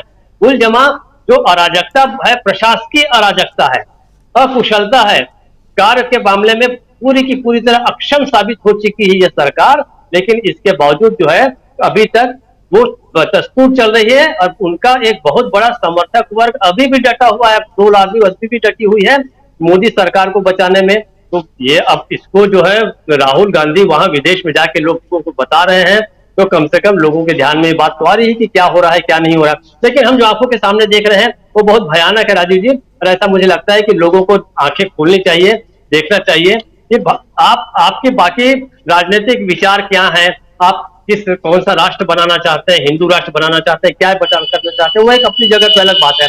आपके सामने कैसी सरकार है, वो कैसा काम कर रही, आज की तीनों घटनाएं जो है वो सैंपल है और इसको ध्यान से देखा जाना चाहिए। राजीव जी। बिल्कुल। अमलेंदु उपाध्याय जी, किस रूप में देखना चाहिए ये जो कुछ चल रहा है, और उसमें बहुत सारी चर्चा हम कर रहे हैं, ऑलरेडी बहुत बातें हैं इस पे हो गई, जागती हुई चेतती हुई सरकार नजर आती है आपको? राजीव जी, ये सरकार तो जागी हुई ही है, ये सोती कब है? प्रधानमंत्री तो 24-24 घंटे काम करते हैं बताया जाता है, तो सोने का उनको टाइम ही नहीं मिलता है। और ये वैज्ञानिक तथ्य है कि अगर आप समय से नहीं सोते हैं तो फिर तमाम बीमारियों के आप शिकार हो जाते हैं, मानसिक भी और शारीरिक भी, तमाम तरह की चीजें होती हैं। तो प्रधानमंत्री को थोड़ा सोना भी चाहिए, अच्छी बात। तो इसलिए वो इतनी मेहनत नहीं करें जितनी वो मेहनत करते हैं कुल मिला के। बाकी ये है कि राजीव जी, ये सरकार जो है रेल दुर्घटनाओं के हिसाब से इस देश के लिए अपशकुनी साबित हुई है। आपको याद होगा कि 26 मई 2014 को ही जब ये सरकार शपथ ले रही थी, ठीक उसी समय उत्तर प्रदेश में बड़ी रेल दुर्घटना हुई, ठीक उसी समय, उससे शुरुआत हुई। और पिछले 70 बड़ी रेल दुर्घटनाएं हुई होंगी, उतनी 9 सालों के अंदर हो चुकी है। अब प्रधानमंत्री आज कह रहे हैं कि हम सीखेंगे और इसको दुरुस्त करेंगे, तो भाई 9 साल से आप क्या कर रहे थे? चीजें जो दुरुस्त की जानी थी वो तो 9 साल में की जानी थी। जब आप जो रोज झंडी दिखा रहे हैं कि आज ये वंदे भारत ट्रेन यहाँ से शुरू हुई, आज वहां से शुरू हुई, तो पटरियों की स्थिति क्या है, कर्मचारियों की स्थिति क्या है, जो संसाधन है उनकी स्थिति क्या है? आप जो है वो डिजिटल इंडिया की बात करते हैं, आप डिजिटल इंडिया के प्रवर्तक हैं एक तरीके से, उसके कहा जाए कि भगवान है आप डिजिटल इंडिया के। तो इस डिजिटल इंडिया में ये डिजिटल तकनीक से जो रेल संचालित क्यों नहीं हो रही है? फिर ये जवाब तो सरकार को देने चाहिए कम से कम, मुझे लगता है। लेकिन इस सरकार में जवाब की जो है वो मनाही है, और अगर आप जवाब की बात करेंगे तो फिर सरकार मौन हो जाती है। तो ये सरकार जो है वो मौन की स्थिति में है, और इसलिए ऐसी समस्याओं पे कोई जवाब नहीं मिलता है। अच्छी बात यह है राजीव जी की कम से कम चुनाव के अगर नजदीक है तो प्रधानमंत्री कम से कम दुर्घटना स्थल तक पहुंचे हैं। वरना आपको मोरबी का पुल हादसा भी याद होगा, गुजरात में उस समय भी चुनाव थे, प्रधानमंत्री मोरबी जो थे वो बाद में पहुंचे थे, अपने पहले कार्यक्रम करते रहे थे। तो अब क्या मजबूरी है कि आज प्रधानमंत्री जो है वो वंदे भारत को उन्होंने था वो नहीं दिखाया, झंडी नहीं दिखाई, उसको रवाना नहीं किया, वहां पहुंच गए। तो अब ये मजबूरी आप समझ सकते हैं कि इस मजबूरी के पीछे क्या कारण है। अब चूंकि ये ऐसी दुर्घटना है कि इसके ऊपर ज्यादा टीका टिप्पणी जो है इसके उस पर नहीं की जा सकती, क्योंकि उसके दूसरे अर्थ निकाले जा सकते हैं। लेकिन टीका टिप्पणी का सवाल नहीं है, सवाल ये है कि ऐसी दुर्घटनाओं से सबक क्यों नहीं लिए जाते हैं। कई बड़ी दुर्घटनाएं जो इस सरकार के समय में हो चुकी हैं, जिनमें 100 से ज्यादा लोग जो है एक एक दुर्घटना में मारे गए हैं, रेल दुर्घटनाओं में। तो अगर आप उनसे कोई सबक नहीं लेते हैं और हर दुर्घटना के बाद जो है अगर आप सो जाते हैं तो सवाल तो उठेंगे। सरकार जो है, अब जो लाल बहादुर शास्त्री का जो बाबा उदाहरण दिया जाता है, छोड़िए आप लाल बहादुर शास्त्री की बात को, बहुत पुरानी बात हो गई, चलिए, लेकिन जिम्मेदारियां तो तय होनी चाहिए ना कि किसकी है। अब बात वही आती है कि जब झंडी भी प्रधानमंत्री जी को दिखानी है, सब कुछ प्रधानमंत्री को करना है, तो अब मुझे नहीं लगता कि लोग जानते भी होंगे कि रेल मंत्री हैं कौन। इस सरकार के आने से पहले सारी दुनिया जानती थी कि भारत का रेल मंत्री कौन है। आप अभी भी नाम गिरा सकते हैं कि रेल मंत्री कौन पिछले कौन कौन हुए, कई बड़े नाम गिरा सकते हैं। मल्लिकार्जुन खड़गे से लेकर के सीके जाफर शरीफ तक जो है आप सब नाम गिरा सकते हैं। ममता बनर्जी, लालू प्रसाद यादव, नीतीश कुमार, सब नाम आप बता सकते हैं कि लोग हमारे रेल मंत्री रहे हैं। लेकिन इस सरकार में कौन रेल मंत्री रहे हैं मुझे लगता है कि जनता को नहीं मालूम है, और वर्तमान रेल मंत्री का भी नहीं मालूम होगा कि इस समय कौन रेल मंत्री है। तो ये जो सरकार के जो कार्य करने का तरीका है वो जो है प्रश्नाहत, मतलब उसको करने की आवश्यकता है कि उस पर प्रश्न उठाए जाए कि ये किस तरीके के तरीके हैं जिससे जवाबदेही किसकी है आखिर सरकार में। तो ये जो दुर्घटनाएं हैं राजीव जी, ये सबक देती हैं। और मैं चूंकि 25 साल पहले राजीव जी जो रेलवे की सलाहकार समिति होती है उसका सदस्य रहा हूँ, तो मुझे उस समय का तो याद है कि उस समय हम लोगों को बताया, उससे बाकायदा मीटिंग होती थी और पूछा जाता था कि कहाँ क्या कमियां हैं, क्या सुझाव है आपके, कहाँ ट्रेन रुकनी चाहिए, कहाँ जो है सुविधाओं की कमी है, वो सब उन मीटिंग में हम लोग दिया करते थे। और फिर उस पर कार्रवाई भी होती थी, और जिन पे कार्रवाई नहीं होती थी तो बाकायदा वहां के अधिकारियों के पत्र आते थे कि इस पे जो है ये कार्रवाई नहीं हो पाई है, या ये बजट में कमी है, या रेल मंत्रालय को ये भेज दिया गया है इस पर आगे की कार्रवाई के लिए। अब क्या पता है कि कुछ कार्रवाई होती है कि नहीं होती है, कुछ सुझाव लिए जाते हैं कि नहीं लिए जाते हैं, या केवल मन की बात के लिए ही सारे सुझाव लिए जाते हैं कि जो है अपना फोटो जो है वो करो बेटी के साथ सेल्फी विद डॉटर, और जो है वो वीडियो जो है वो अपना माई प्राइड माई संसद जो है करके उसे आप भेज दीजिए। अब केवल इसी पे काम है, मतलब देश के काम जो अब सारे वो अब इसी पे है कि आप सेल्फी खींचिए और वीडियो पे जो अपना वॉइस ओवर दे करके आप प्रधानमंत्री को भेज दीजिए। वो मन की बात में शामिल होंगे, लेकिन काम जो है वो क्या होंगे। यानी आप नई वंदे भारत ट्रेन चला रहे हैं, लेकिन जनरल कोचेस की क्या व्यवस्था है, रेलगाड़ियों में जनरल कोच कहां रह गए, और उन जनरल कोचेस की क्या स्थिति है। और जो इस समय जो राजीव जी जो सोशल मीडिया पे चित्र वायरल हो रहे हैं, बहुत दुखद और मन को विचलित करने वाले हैं उस रेल दुर्घटना के, जिस तरीके से जो है वो मानव शरीर जो है उसके साथ जो व्यवहार किया जा रहा है, तो ये सारी चीजें जो है विचलित करने वाली है। मुझे लगता है कि सरकार को जो है तमाम चीजों से उठ करके, अब ठीक है चुनाव नजदीक है, चुनाव भी लड़ना है, मोदी जी को चुनाव में जाना है, हालांकि मोदी जी हमेशा चुनाव में ही रहते हैं, वो चुनाव से कभी बाहर निकलते नहीं है, लेकिन इसके बीच भी अगर देश का भी कुछ काम कर लिया जाए, ये सरकार कर ले अगर 10 सालों के बाद या 1 साल जो बचा है इसमें, तो उनकी बड़ी कृपा होगी इस देश के ऊपर। जी, चुनाव का वक्त है और जी कुछ जोड़ना चाहते हैं दीपक जी? जी राजीव जी, मैं भावी वक्ताओं के लिए थोड़ा सा रेफरेंस पॉइंट देना चाहता था। एक देखिए कितना मजेदार केस ही है, छत्तीसगढ़ में बिलासपुर से लेकर नागपुर तक वंदे भारत शुरू हुई और 2.5 महीनों में वो बंद हो गई। कारण ये था कि मुश्किल से उसमें 50-60% ही सीटें जाती थी और उसका किराया जो था वो लगभग 2000 से भी ऊपर था, और इसके कारण जो है मुश्किल से 2.5 महीने वो ट्रेन चली और उसके बाद वो बंद हो गई, और उसके जगह सस्ते जरा कम कीमत वाली तेजस ट्रेनों को चलाया जा रहा है। लेकिन तेजस ट्रेनें जो है उसकी भी सीटें जो है अभी भी काफी खाली जा रही हैं। तो इनका इस सरकार का ध्यान ऐसी बड़ी बड़ी चीजों पे तो है, लेकिन जो सामान्य ट्रेनें हैं उसके ऊपर नहीं जा रहा है। ये तथ्य मैं आपके ध्यान में लाना चाहता था अपनी पुरानी बात के ही संदर्भ में। जी बिल्कुल बिल्कुल, इसी तथ्य के साथ आगे आते हैं। सुनील शुक्ला जी, किस रूप में अब देखा जाए ये बात भी बिल्कुल मैं भी ये जोड़ने वाला था कि कुछ ट्रेनें जो वंदे भारत ट्रेनें हैं वो खाली भी चल रही हैं और लगातार वंदे भारत को आप बढ़ाए जा रहे हैं। यहाँ चर्चा हम वंदे भारत की नहीं कर रहे हैं, चर्चा एक्सीडेंट की कर रहे हैं, देश के हालात की कर रहे हैं, आने वाले चुनाव की कर रहे हैं, राहुल गांधी की यात्रा की कर रहे हैं, बहुत सारी बातें रख रहे हैं यहाँ पे, मणिपुर में जो कुछ हुआ उसकी भी कर रहे हैं। लेकिन सबसे बड़ी बात ये है कि जो अभी अमलेंदु उपाध्याय जी कह रहे थे कि आप माई प्राइड माई संसद और आप वॉइस ओवर कीजिए, और मोदी जी ने खुद ट्वीट करके कहा था कि मैं रीट्वीट करूंगा अगर आपका वॉइस ओवर पसंद आएगा तो, और उसमें 2 बड़े बड़े लोगों ने वॉइस ओवर करके उसको भेजा, जिसमें एक शाहरुख खान साहब थे, पहला वीडियो उनका जिसको रीट्वीट किया प्रधानमंत्री नरेंद्र मोदी ने, और एक दूसरा वीडियो था देश के सबसे बड़े अनोखे पत्रकार अक्षय कुमार का, और ये भी देखा था। 2 ही वीडियो मैं देख पाया था, इसीलिए मैं इन दोनों का जिक्र कर रहा हूँ, हो सकता है कि कई सारे होंगे ऐसे। तो जो डिजिटल, और बहुत अच्छी बात है आप डिजिटली आगे बढ़िए, आपने चुनाव भी डिजिटल प्लेटफॉर्म के ज़रिए लड़ा था और अच्छा लड़ा था 2014 का चुनाव। लेकिन परिस्थितियां अब कितनी बदल गई हैं कि आप जिन चीज़ों को छुपाना चाहते हैं वो आपका पीछा कर रही हैं। जो जिन भयावह तस्वीरों की बात कर रहे हैं अमलेंदु उपाध्याय जी, उन तस्वीरों को अगर आप देखिए तो दिल दहल जाता है। इच्छा नहीं होगी कि आप उन तस्वीरों पर रुकें, स्क्रॉल करके आप आगे बढ़ना चाहेंगे, लेकिन अब आप हम सब पत्रकार हैं और अपनी मजबूरी होती है देखना।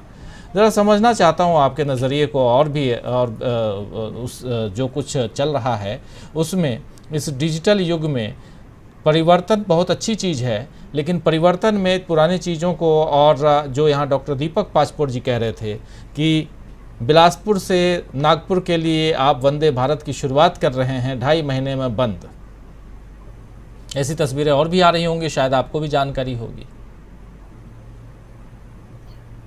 जो ये रेलगाड़ियां चलाई गई हैं, जो विशिष्ट श्रेणी के लोगों के लिए हैं, वह लोगों ने उसको कितना स्वीकार किया है या कितना वह पॉपुलर है लोगों के बीच में, इसका अंदाजा आप इस बात से लगा सकते हैं कि अंतिम क्षणों में भी अगर आपको रेल का रिजर्वेशन चाहिए तो इन गाड़ियों मिल जाता है, उन गाड़ियों की तुलना में जहां जगह नहीं मिलेगी जो सामान्य गाड़ियां भारतीय रेल जिसको चलाती है। निजी क्षेत्र की इन गाड़ियों में इसलिए मिलता है कि ये महंगी गाड़ियां हैं, इनके टिकट्स बहुत महंगे हैं, चाहे तेजस हो, चाहे ये वंदे भारत हो, चाहे हमसफर हो, ये जितने विशिष्ट कैटेगरी की गाड़ियां जिन्होंने चलाई हैं, जिसका जो किराया है वह सामान्य से बहुत ज्यादा है, यह लोगों की प्राथमिकताओं में सबसे नीचे है। लोग उन गाड़ियों में पहले अपना टिकट बुक करना चाहते हैं जो जिसमें टिकट सामान्य तौर से रेल के नियमों के अनुसार मिल जाता है। तो यह इनकी पॉपुलरिटी की स्थिति है। वो गाड़ियां तो बंद हो गई, बाकी की स्थिति यही है कि मैंने 100% स्ट्रेंथ में चलने वाली गाड़ियों की संख्या बहुत कम है, ये तीनों कैटेगरी गाड़ियां हैं। दूसरी चीज, आप डिजिटल वर्ल्ड की बात आप कर रहे हैं। प्रशांत जी ने बिल्कुल सही बात कही कि आप एक अपने ऐप के माध्यम से आप ये जान लेते हैं कि कौन सी गाड़ी किस प्लेटफॉर्म पे है, लेकिन उस ऐप की भी स्थिति यह है कि अगर आप उस गाड़ी किसी भी गाड़ी को ट्रैक करना शुरू कीजिए जिस गाड़ी को अपने ओरिजिनल स्टेशन से चलना है, तो चलने के समय में यह पूरा का पूरा ऐप फेल हो जाता है। कई बार आपको बताता नहीं कि गाड़ी अपने ओरिजिनल स्टेशन से चल चुकी है या नहीं चल चुकी, या कहां पहुंची है। वो बार बार कई मैंने बहुत देर तक आपको बताता रहेगा कि ट्रैक करने की कोशिश कर रहे हैं, लेटेस्ट इंफॉर्मेशन लेने का प्रयास कर रहे हैं। तीसरी चीज, IRCTC का टिकट बुकिंग। IRCTC की टिकट बुकिंग में अगर आप तत्काल में टिकट बुक करना चाहें, आप बहुत भाग्यशाली होंगे राजीव जी कि आप तत्काल में टिकट कंफर्म आपको मिल जाए। आप खोलेंगे उसको, जबकि उन्होंने तमाम तरह के नाटक किए कि जो एजेंट है वो इतने बजे तक काम उसमें ले सकेगा, स्लीपर क्लास के लोग इतने बजे से इतने बजे तक उसमें बुकिंग कर सकते हैं, AC क्लास के लोग इतने बजे से इतने बजे तक उसमें आप बुकिंग कर सकते हैं। इन तमाम चीजों के बावजूद जो तकनीकी सुदृढ़ता उसमें होनी चाहिए थी वो नहीं हुई, और आज भी तत्काल टिकट बुक करने में ज्यादा से ज्यादा लोग ऐसे हैं जो एजेंटों का भी उपयोग करते हैं, उनके माध्यम से टिकट बुक करते हैं। मुझे यहाँ तक के नहीं समझ में आया कि यही इंटरनेट हम और आप यूज करते हैं, यही इंटरनेट वो एजेंट भी यूज करते हैं, उनको क्यों सफलता मिल जाती है, हमको आपको सफलता नहीं मिलती। यह डिजिटल की स्थिति है। रवैया आपके ट्रेन को लेकर के आपके रवैये की स्थिति क्या है कि आप किसी प्लेटफॉर्म पर चले जाइए, XYZ किसी प्लेटफॉर्म पर, आप नई दिल्ली का स्टेशन हो, बालासोर का स्टेशन हो, चेन्नई का स्टेशन हो, प्रयागराज का स्टेशन हो, ललितपुर का स्टेशन हो, बिलासपुर का, मतलब किसी स्टेशन पर चले जाइए, एक दो प्लेटफॉर्म को छोड़ करके किसी भी प्लेटफॉर्म को आप ठीक ठाक नहीं पाएंगे। आज भी आप अभी पता कर लीजिए, आप कहते हैं कि आपने इतना क्रांतिकारी परिवर्तन ला दिया। आप जम्मू स्टेशन पे चले जाइए, जम्मू की स्टेशन पर विभिन्न प्लेटफार्मों को जोड़ने के लिए जो पुल है वो आज भी इतना सकरा है, आज 2023 में, कि अगर दो तरफ से लोग आ जा रहे हों तो वहां चलने में लोगों को सुविधा है। आज भी उस पूरे के पूरे रेलवे प्लेटफार्म पर एक्सीलेटर एक केवल है और एकदम किनारे की तरफ लगा हुआ है, जबकि आप पता कर लीजिए कि कितने लोग जम्मू जाने वालों की संख्या कितनी बढ़ गई है। तो है क्या है ना कि आप केवल और केवल एडहॉकिज्म आपके दिमाग में है। कोई भी चीज पूर्णता के साथ लागू हो जाए, उन लोगों के हितों का ध्यान रखा जाए जो उसके उपभोग करता है, उन लोगों का ख्याल किया जाए जो लोगों को प्रोत्साहित करें कि आप रेल से अपनी यात्रा कीजिए। क्या कहा दीपक जी ने कि सरकार क्या पूरी मंशा जो है वह भाड़ा गाड़ियों को, माल ढोने वाली गाड़ियों को प्रोत्साहित करने के लिए आप डेडिकेटेड फ्लोट कॉरिडोर आपने बना दिया, बहुत अच्छा किया, उपलब्धि है इस देश की। लेकिन जितना आपने ताकत, जितना संसाधन आपने उसमें लगाया, क्या उसका उपयोग कितना कर रहे हैं आप? लगाया गया धनराशि के मुकाबले में उसके उपयोग की स्थिति कितनी है? और जहां पे सर्वाधिक मांग है रेल यात्रियों के चलने की, उनकी स्थिति कितनी है? आपने दावा क्या किया था कि जो ये वंदे भारत गाड़ियां हैं इनकी स्पीड क्या होगी? किसी एक वंदे भारत गाड़ी का नाम आप बता दीजिए जिसने उस मानक को, उस लक्ष्य को पूरा किया हो जिस लक्ष्य के साथ वंदे भारत गाड़ियां चलाई गई थी। सबसे पहला वंदे भारत गाड़ी कहां चली? नई दिल्ली से वाराणसी, सम्मानित प्रधानमंत्री जी के संसदीय क्षेत्र से देश की राष्ट्रीय राजधानी तक। क्या स्पीड है उसकी? कोई आप कोई भी काम ऐसा कर रहे हो जिसको ये कहा जाए कि आपने पूरी तन्मयता से किया और आपने उस लक्ष्य को हासिल किया जिस लक्ष्य को लेकर के आप चले थे। है क्या कि केवल एक नया नरेशन चलाने की कोशिश है। रेल चलाने के नाम पर महंगी गाड़ियां चलाना, सामान्य रेल यात्रियों की अवहेलना करना और उसको बड़े पैमाने पर प्रचार करना। राहुल गांधी की यात्रा के बारे में बात हो रही कि राहुल गांधी ने देश, फिर वही व्याख्या जो लंदन में इनकी यात्रा के दौरान की गई थी कि साहब देश के बाहर जाकर के आपने देश का अपमान कर दिया। कौन सा अपमान कर दिया? देश का अपमान यह है कि आज 2014 के पहले हमारे अंदर एक कॉम्प्लेक्स आ जाता था कि हम किस देश में पैदा हो गए। यह बयान देश का अपमान है, या जो देश के हालात है यह कहना देश का अपमान है। सरकार की आलोचना देश की आलोचना कैसे हो सकती है? एक नया व्याकरण आप क्यों चलाने की कोशिश कर रहे हैं? गोया कि वो नरेशन, लंदन के वाली यात्रा का भी नरेशन आपका नहीं चला और ये भी नहीं चलेगा। यही आप राहुल गांधी में क्यों नहीं कहते? राहुल गांधी ने भारत और उसके संबंधों के बारे में सरकार के रवैये की तारीफ नहीं की, उसके बारे में क्यों नहीं आप बात करते? और लेकिन अगर वो चीन के बारे में अगर किसी तरह की बात करते हैं आप, तो उससे आपको नाराजगी क्यों हो जाती है? और क्या केवल और केवल सरकार के वक्तव्यों के आधार पर बयान दिए जाएंगे? विपक्ष का नेता केवल सरकार के बयान के साथ अपने आप को सहमत दिखाई देगा वो, तो किस बात का विपक्ष का नेता है वो? क्या अगर सरकार के बयानों पर ही विश्वास किया जाए या विश्वास करने की परंपरा को स्वीकार कर लिया जाए, तो सरकार कहती ही है कि कोरोना में किसी की मृत्यु नहीं हुई। जो गैर सरकारी एजेंसियां कहती है कितने लोगों की मृत्यु हुई, सरकार कहती है कितने लोगों की मृत्यु हुई। सरकार कहती है, हर साल कहती है विधानसभा में और संसद में कि भूख से किसी की मृत्यु नहीं हुई है। क्या ये तथ्य है? और अगर केवल और केवल सरकार की ही बातों पर का ही अनुसरण करेंगे आप, तो गैर सरकारी एजेंसियां किस बात के लिए? सरकार के काम का, सरकार के बयानों के बयान कितने तथ्यपरक है, इसकी स्क्रूटनी करने के लिए जो व्यवस्था की गई है उसको स्वीकार क्यों कर दिया जाएगा? और उसके आधार पर अगर कोई बात कही जाती है तो देश का अपमान कैसे हो जाएगा?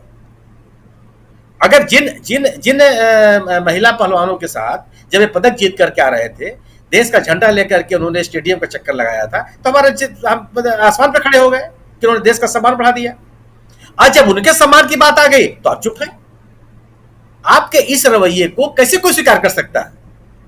अगर आप देश हित में सोचते हैं तो, देश के साथ आप कोई लगाव महसूस करते हैं तो, देश ने आपको कुछ दिया हुआ है, जो उपलब्धियां आपने हासिल की हैं, उसके प्रतिकार में अगर आप देश को कुछ देना चाहते हैं, तो आपके इस रवैये के बारे में चुप्पी कैसे साधी जा सकती है?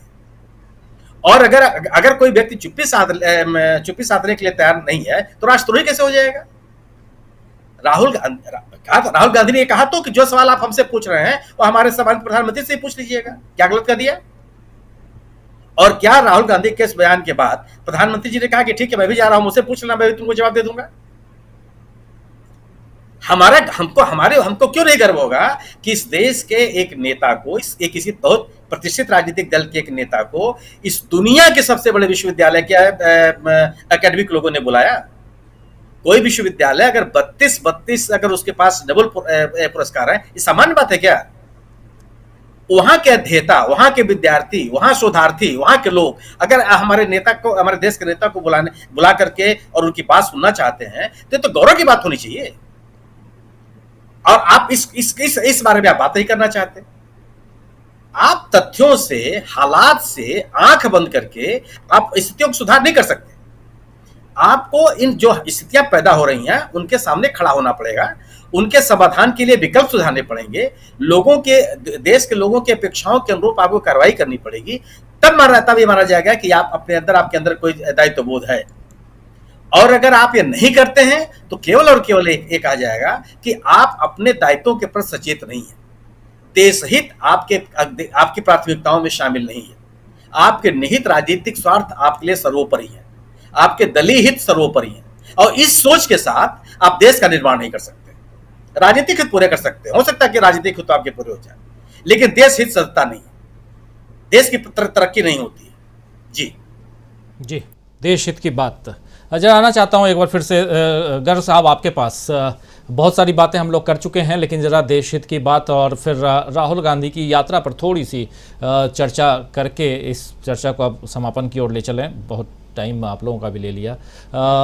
राहुल गांधी की यात्रा और भारत में उसकी प्रतिक्रिया, और अब आने वाले समय में इलेक्शन भी है, कैसे जोड़कर देखा जाए? यहाँ से कांग्रेस पार्टी को क्या कुछ लाभ दिखाई दे रहा है, फ़ायदा दिखाई दे रहा है जब राहुल गांधी अमेरिका में हैं? हालांकि एक खबर कल आई कि अब प्रधानमंत्री जा रहे हैं और वो ज्वाइंट सेशन को वहाँ संबोधित करेंगे, कांग्रेस को संबोधित करेंगे प्रधानमंत्री 22 तारीख को, ये खबर भी आ रही है। और उससे पहले राहुल गांधी का वहाँ पहुँचना और यहाँ हिंदुस्तान में जो कुछ हो रहा है।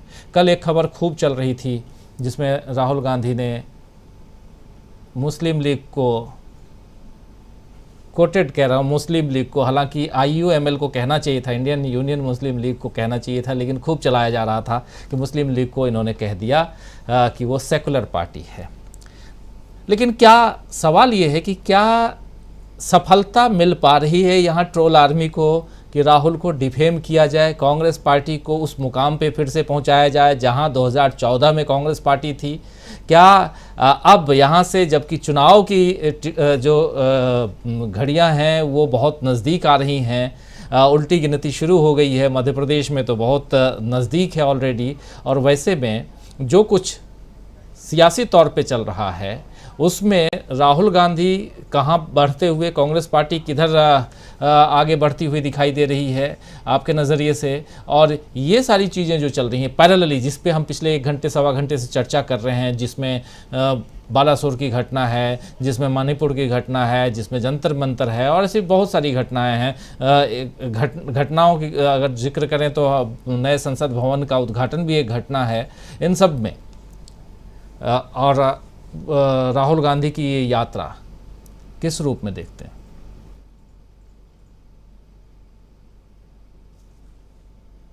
अनम्यूट कर लीजिए।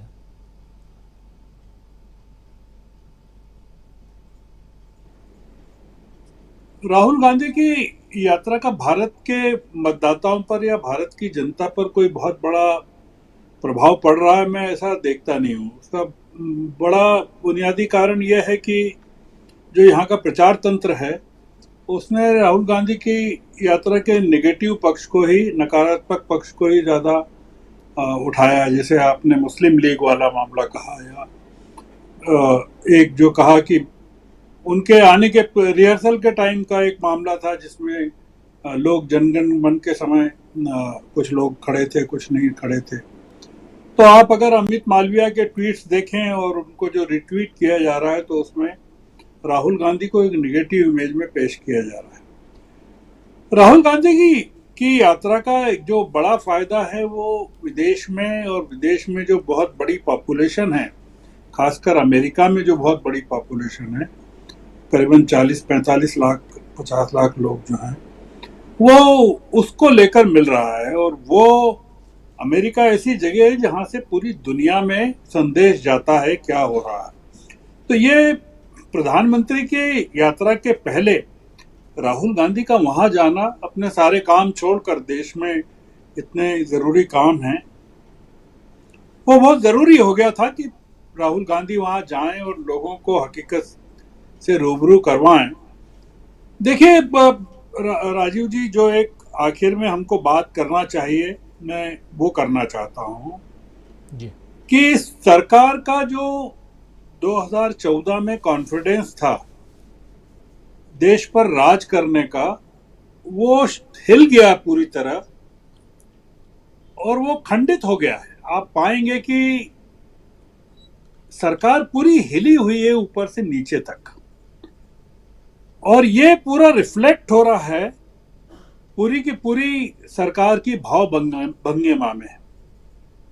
देश की जनता पूछना चाहती है कि पीएम को जाने की जरूरत क्या थी वहां बालासोर में, वो क्या करने गए थे? वो ये बताने गए थे कि वो लोगों की कितनी चिंता करते हैं। आप ये बताइए कि डिजिटल इंडिया में एक ह्यूमन फेल्यूर के कारण क्या 250 लोग मर सकते हैं और 900 लोग घायल हो सकते हैं? आप किस तरह का डिजिटल इंडिया देश में या दुनिया में आप सेल कर रहे हैं? आप वहां जाकर कह रहे हैं कि हम सीखेंगे इस दुर्घटना से। तो शर्म की बात है इस देशवासियों के लिए कि जो व्यक्ति 13 साल तक गुजरात का मुख्यमंत्री रहा हो, 9 साल से देश का प्रधानमंत्री हो, 22 साल बाद एक दुर्घटना के बाद कहता है कि अब हम सीखेंगे। क्या उसने गुजरात की इतनी दुर्घटनाएं हुई, इतने दंगे हुए, इतनी चीजें हुई, उससे कुछ सीखा नहीं क्या? ये हम लोगों के लिए बहुत दुख की बात है। और मेरा ऐसा मानना है राजीव जी कि हम लोगों को एक तैयार रहना चाहिए इस बात के लिए। और राहुल गांधी ने तो कहा है, वहां कर्नाटक के परिणामों का जिक्र भी किया, और उन्होंने ये भी कहा है कि आने वाले 4 राज्यों में भारतीय जनता पार्टी हारने वाली है। उन्होंने ये भी कहा कि 2024 के चुनाव परिणाम देखिएगा कैसे निकलते हैं। ये जैसे जैसे ये सरकार असुरक्षित होती जाएगी, ये जो पूरा प्रशासनिक अमला है, ये एडमिनिस्ट्रेशन है, इसका आत्मविश्वास कम होता जाएगा। और हम पाएंगे कि ये आने वाले कुछ महीने हमारे लिए बड़े चुनौती के होंगे, क्योंकि इन घटनाओं को हमको एक, जैसा प्रशांत जी ने कहा, वो इम्पोर्टेंट बात है, सिस्टमिक फेल्योर। ये मैंने भी कहा, जैसे व्यवस्था का कोलैप्स हो जाना है। ये व्यवस्था में कुछ ऐसी दरारें पड़ गई हैं। नहीं तो आप बताइए कि पुलवामा की घटना से के बाद तो प्रधानमंत्री ने नहीं कहा कि हमको कुछ सीखना चाहिए या हम सीखेंगे। इतनी घटनाएं हुई हैं देश में पिछले 9 सालों में। आज प्रधानमंत्री बालासोर में जाके कहते हैं कि हम इससे सीखेंगे, तो इसका मतलब है कि प्रधानमंत्री जो हैं वो कॉन्फिडेंस उनका, और प्रधानमंत्री का कॉन्फिडेंस, अगर आत्मविश्वास हिल जाता है तो वो देश का कॉन्फिडेंस हिल जाता है। इसको मान के चलना चाहिए। पार्टी का कॉन्फिडेंस हिल जाता है, उनकी जिन राज्यों में हुकूमत है उनका कॉन्फिडेंस हिल जाता है। ये मामला सिर्फ रेलवे का नहीं है राजीव जी। ये जो दीपक जी ने कहा, पूरा का पूरा हेल्थ का सिस्टम, हॉस्पिटल्स, तमाम चीजें प्राइवेट हाथों में डाली जा रही हैं। जो सरकारी अस्पतालों की हालत के बारे में अगर आप पता करेंगे, कि वहां होने वाली घटनाओं के बारे में अगर आप जिक्र करेंगे, एजुकेशन का पूरा सिस्टम प्राइवेट हाथों में सौंपा जा रहा है। आप सरकारी स्कूलों की वही हालत है जो भारतीय रेलवे की है, या जो हमारे अस्पतालों की है। तो ये सरकार ने अपनी जो पूरी प्राथमिकताएं हैं वो उनको दांव पर लगा दिया है अपने राजनीतिक अस्तित्व के लिए। और जब ऐसा होता है तो इस तरह की दुर्घटनाएं ज्यादा होती हैं, और लोगों का सरकार के प्रति आत्मविश्वास या विश्वास भी कमजोर होता है। मुझे लगता है कि ये जो हुआ है बालासोर में, या हमको ईश्वर से प्रार्थना करनी चाहिए कि इस तरह की और घटनाएं नहीं हो, और जिन लोगों की जानें गई हैं उनके प्रति हम शोक व्यक्त करते हैं। पर यह एक बड़ा दुखद दिन है हम लोगों के लिए, राष्ट्रीय शोक का दिन है। प्रधानमंत्री ने कभी पूरी घटना के बाद से आज तक इस तरह की कोई बात नहीं की कि किस तरह का हम लोगों पर एक प्रहार हुआ है, किन लोगों पर हुआ है। मैं ये बात नहीं करना चाहता कि ये रिजर्व बोगियों पर कुछ नहीं हुआ या जनरल बोगियों पर हुआ। जो भी मरा है आदमी, वो इंसान मरा है, और रिजर्व बोगियों में अगर कुछ हादसा ज़्यादा नहीं हुआ तो वो एक संयोग है। ये इसको कोई हम एक किसी चीज के साथ नहीं जोड़ सकते। ये जो हुआ है उस पर आप देखना कि किस तरह से लीपापोती होती है, किस तरह से ये पूरा का पूरा जो राजनीतिक तंत्र है अपने आप को बचाएगा, और उसके लिए भी कुछ बलि के बकरे ढूंढ लिए जाएंगे। और जो सूचनाएं पहले आ रही थी सुरक्षा कवच को लेकर या और तरह के फेल्योर्स को लेकर, उसको कैसे ह्यूमन फेल्योर्स में कन्वर्ट कर दिया जाएगा। हम देखेंगे आने वाले 10 महीनों में कि इस बालासोर की घटना से इस सरकार ने क्या सीखा है। हमारे पास सीखने के लिए अभी 10 महीने हैं, और देश के देखने के लिए भी ये 10 महीने हैं चुनाव तक जाने के लिए। बिल्कुल जी। बिल्कुल बिल्कुल सही कह रहे हैं। क्लोजिंग कमेंट जल्दी से चाहूँगा संजय जी आपसे, क्या आपको भी लगता है कि विश्वास हिला हुआ है? आत्मविश्वास जितना 2014 में प्रधानमंत्री नरेंद्र मोदी का था, आज की तारीख में वो बिल्कुल इसमें कोई शक नहीं है। और 2014 में जब वो आए थे तो उनके पास जो योजनाएं थी और जो वो कह रहे थे ये कर देंगे वो कर देंगे, उसमें नोटबंदी जैसी योजना और सुझाव सलाह भी है, तो उनके पास लग रहा था कि हम कुछ कर देंगे और वंदे भारत जैसी ट्रेन चला देंगे तो क्रांति हो जाएगी और लोगों को लगेगा कि बहुत अच्छा हो गया, डिजिटल इंडिया हो जाएगा, लोग नेट बैंकिंग से पेमेंट करने लगेंगे तो बहुत बड़ी सुविधा हो जाएगी और उससे बहुत फायदा हो जाएगा और शायद उसके बाद उनको दोबारा इलेक्शन लड़ने की जरूरत ही नहीं पड़े, वो ऐसे ही जीत जाएंगे वगैरह वगैरह। तो ये मुगालता उनको था, हो सकता है, होगा, रहा होगा। लेकिन जो अब 10 साल बाद जो हालत है उसमें तो वाकई वो उनको मैंने अगर वो देख रहे होंगे और समझ रहे होंगे तो वाकई चिंता की बात है।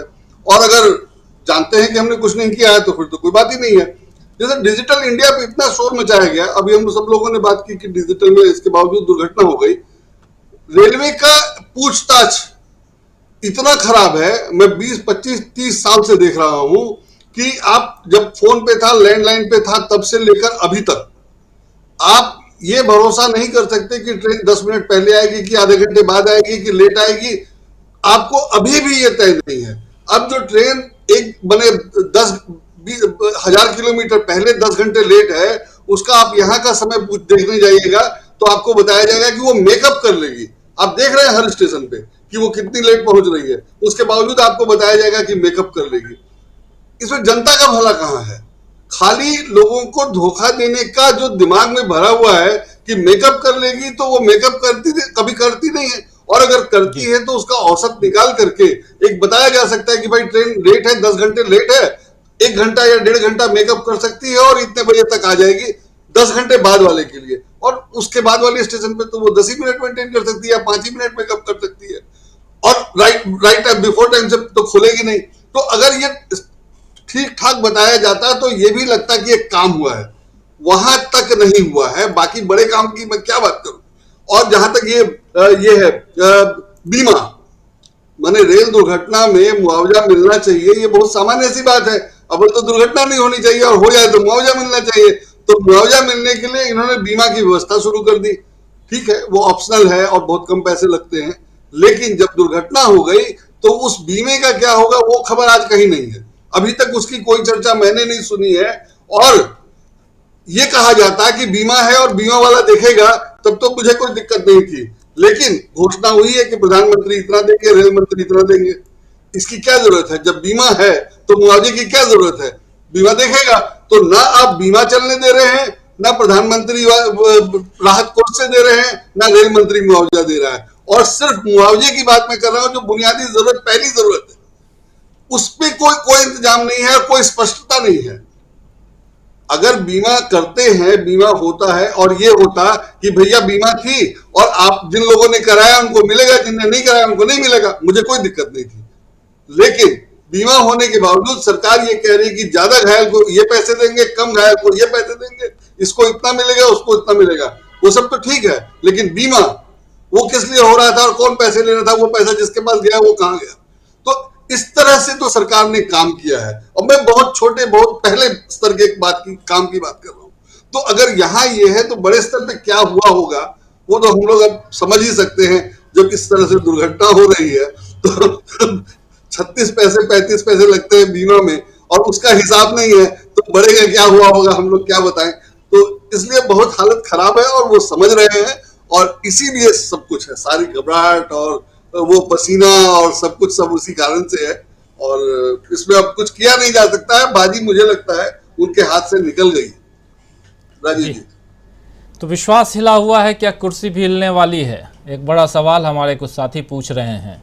तो इस कार्यक्रम को समाप्त करने से पहले आप लोगों को बहुत धन्यवाद देना चाहता हूं। बहुत दुखद दिन आज का, और इस पर हम चर्चा कर रहे थे और बहुत सारे सवाल हैं, और बहुत सवालों को यहाँ छोड़ने छोड़ना नहीं चाहता था, लेकिन छोड़ने की ज़रूरत इसलिए आ जाती है ऐसे समय में क्योंकि एक नहीं बल्कि अभी देख रहा हूँ 288 लोगों की मौत की खबर है, 900 से ज़्यादा घायल हैं और ये आंकड़े अभी और बढ़ेंगे क्योंकि कई बोगियां जो हैं उनको अभी काटा जा रहा है, उसके अंदर अभी लाशें या हताहत जो लोग हैं वो अभी भी हैं, उसमें मौजूद हैं। तो बचाव कार्य, राहत कार्य जो है वो चल रहा है और उसमें से जो तस्वीर सामने आ रही है वो दिल को दहलाने वाली तस्वीरें हैं। ऐसी दुर्घटना ना हो ऐसी उम्मीद हम करते हैं। कई बार, हर बार जब ऐसी दुर्घटनाएं होती हैं तो हम यही कहते हैं कि आगे ना हो। मोरबी की घटना आप लोगों को पता होगी, जब याद होगा वो मंजर भी, जब गुजरात में इलेक्शन हो रहा था, एक पुल के टूटने से जो वहाँ लोगों की मौत हुई थी, वो तस्वीर भी, और उस समय प्रधानमंत्री नरेंद्र मोदी कहीं भाषण दे रहे थे। तो चुनाव का वक्त फिर से है, कहीं मूर्तियां भी गिर रही हैं बनाई हुई, सप्तर्षियों की 7 में से 6 मूर्तियां गिर गईं मध्य प्रदेश में महाकाल के दरबार में। तो कहीं लोग गिर रहे हैं, कहीं मूर्तियां गिर रही हैं, क्या कुर्सी भी हिलेगी, लोग सवाल पूछते हैं। आने वाला वक्त बताएगा। खैर, बहुत धन्यवाद देना चाहता हूं गर्ग साहब, बहुत बहुत धन्यवाद आपको। बहुत धन्यवाद सुनील शुक्ला जी, बहुत शानदार विश्लेषण आप लोगों का।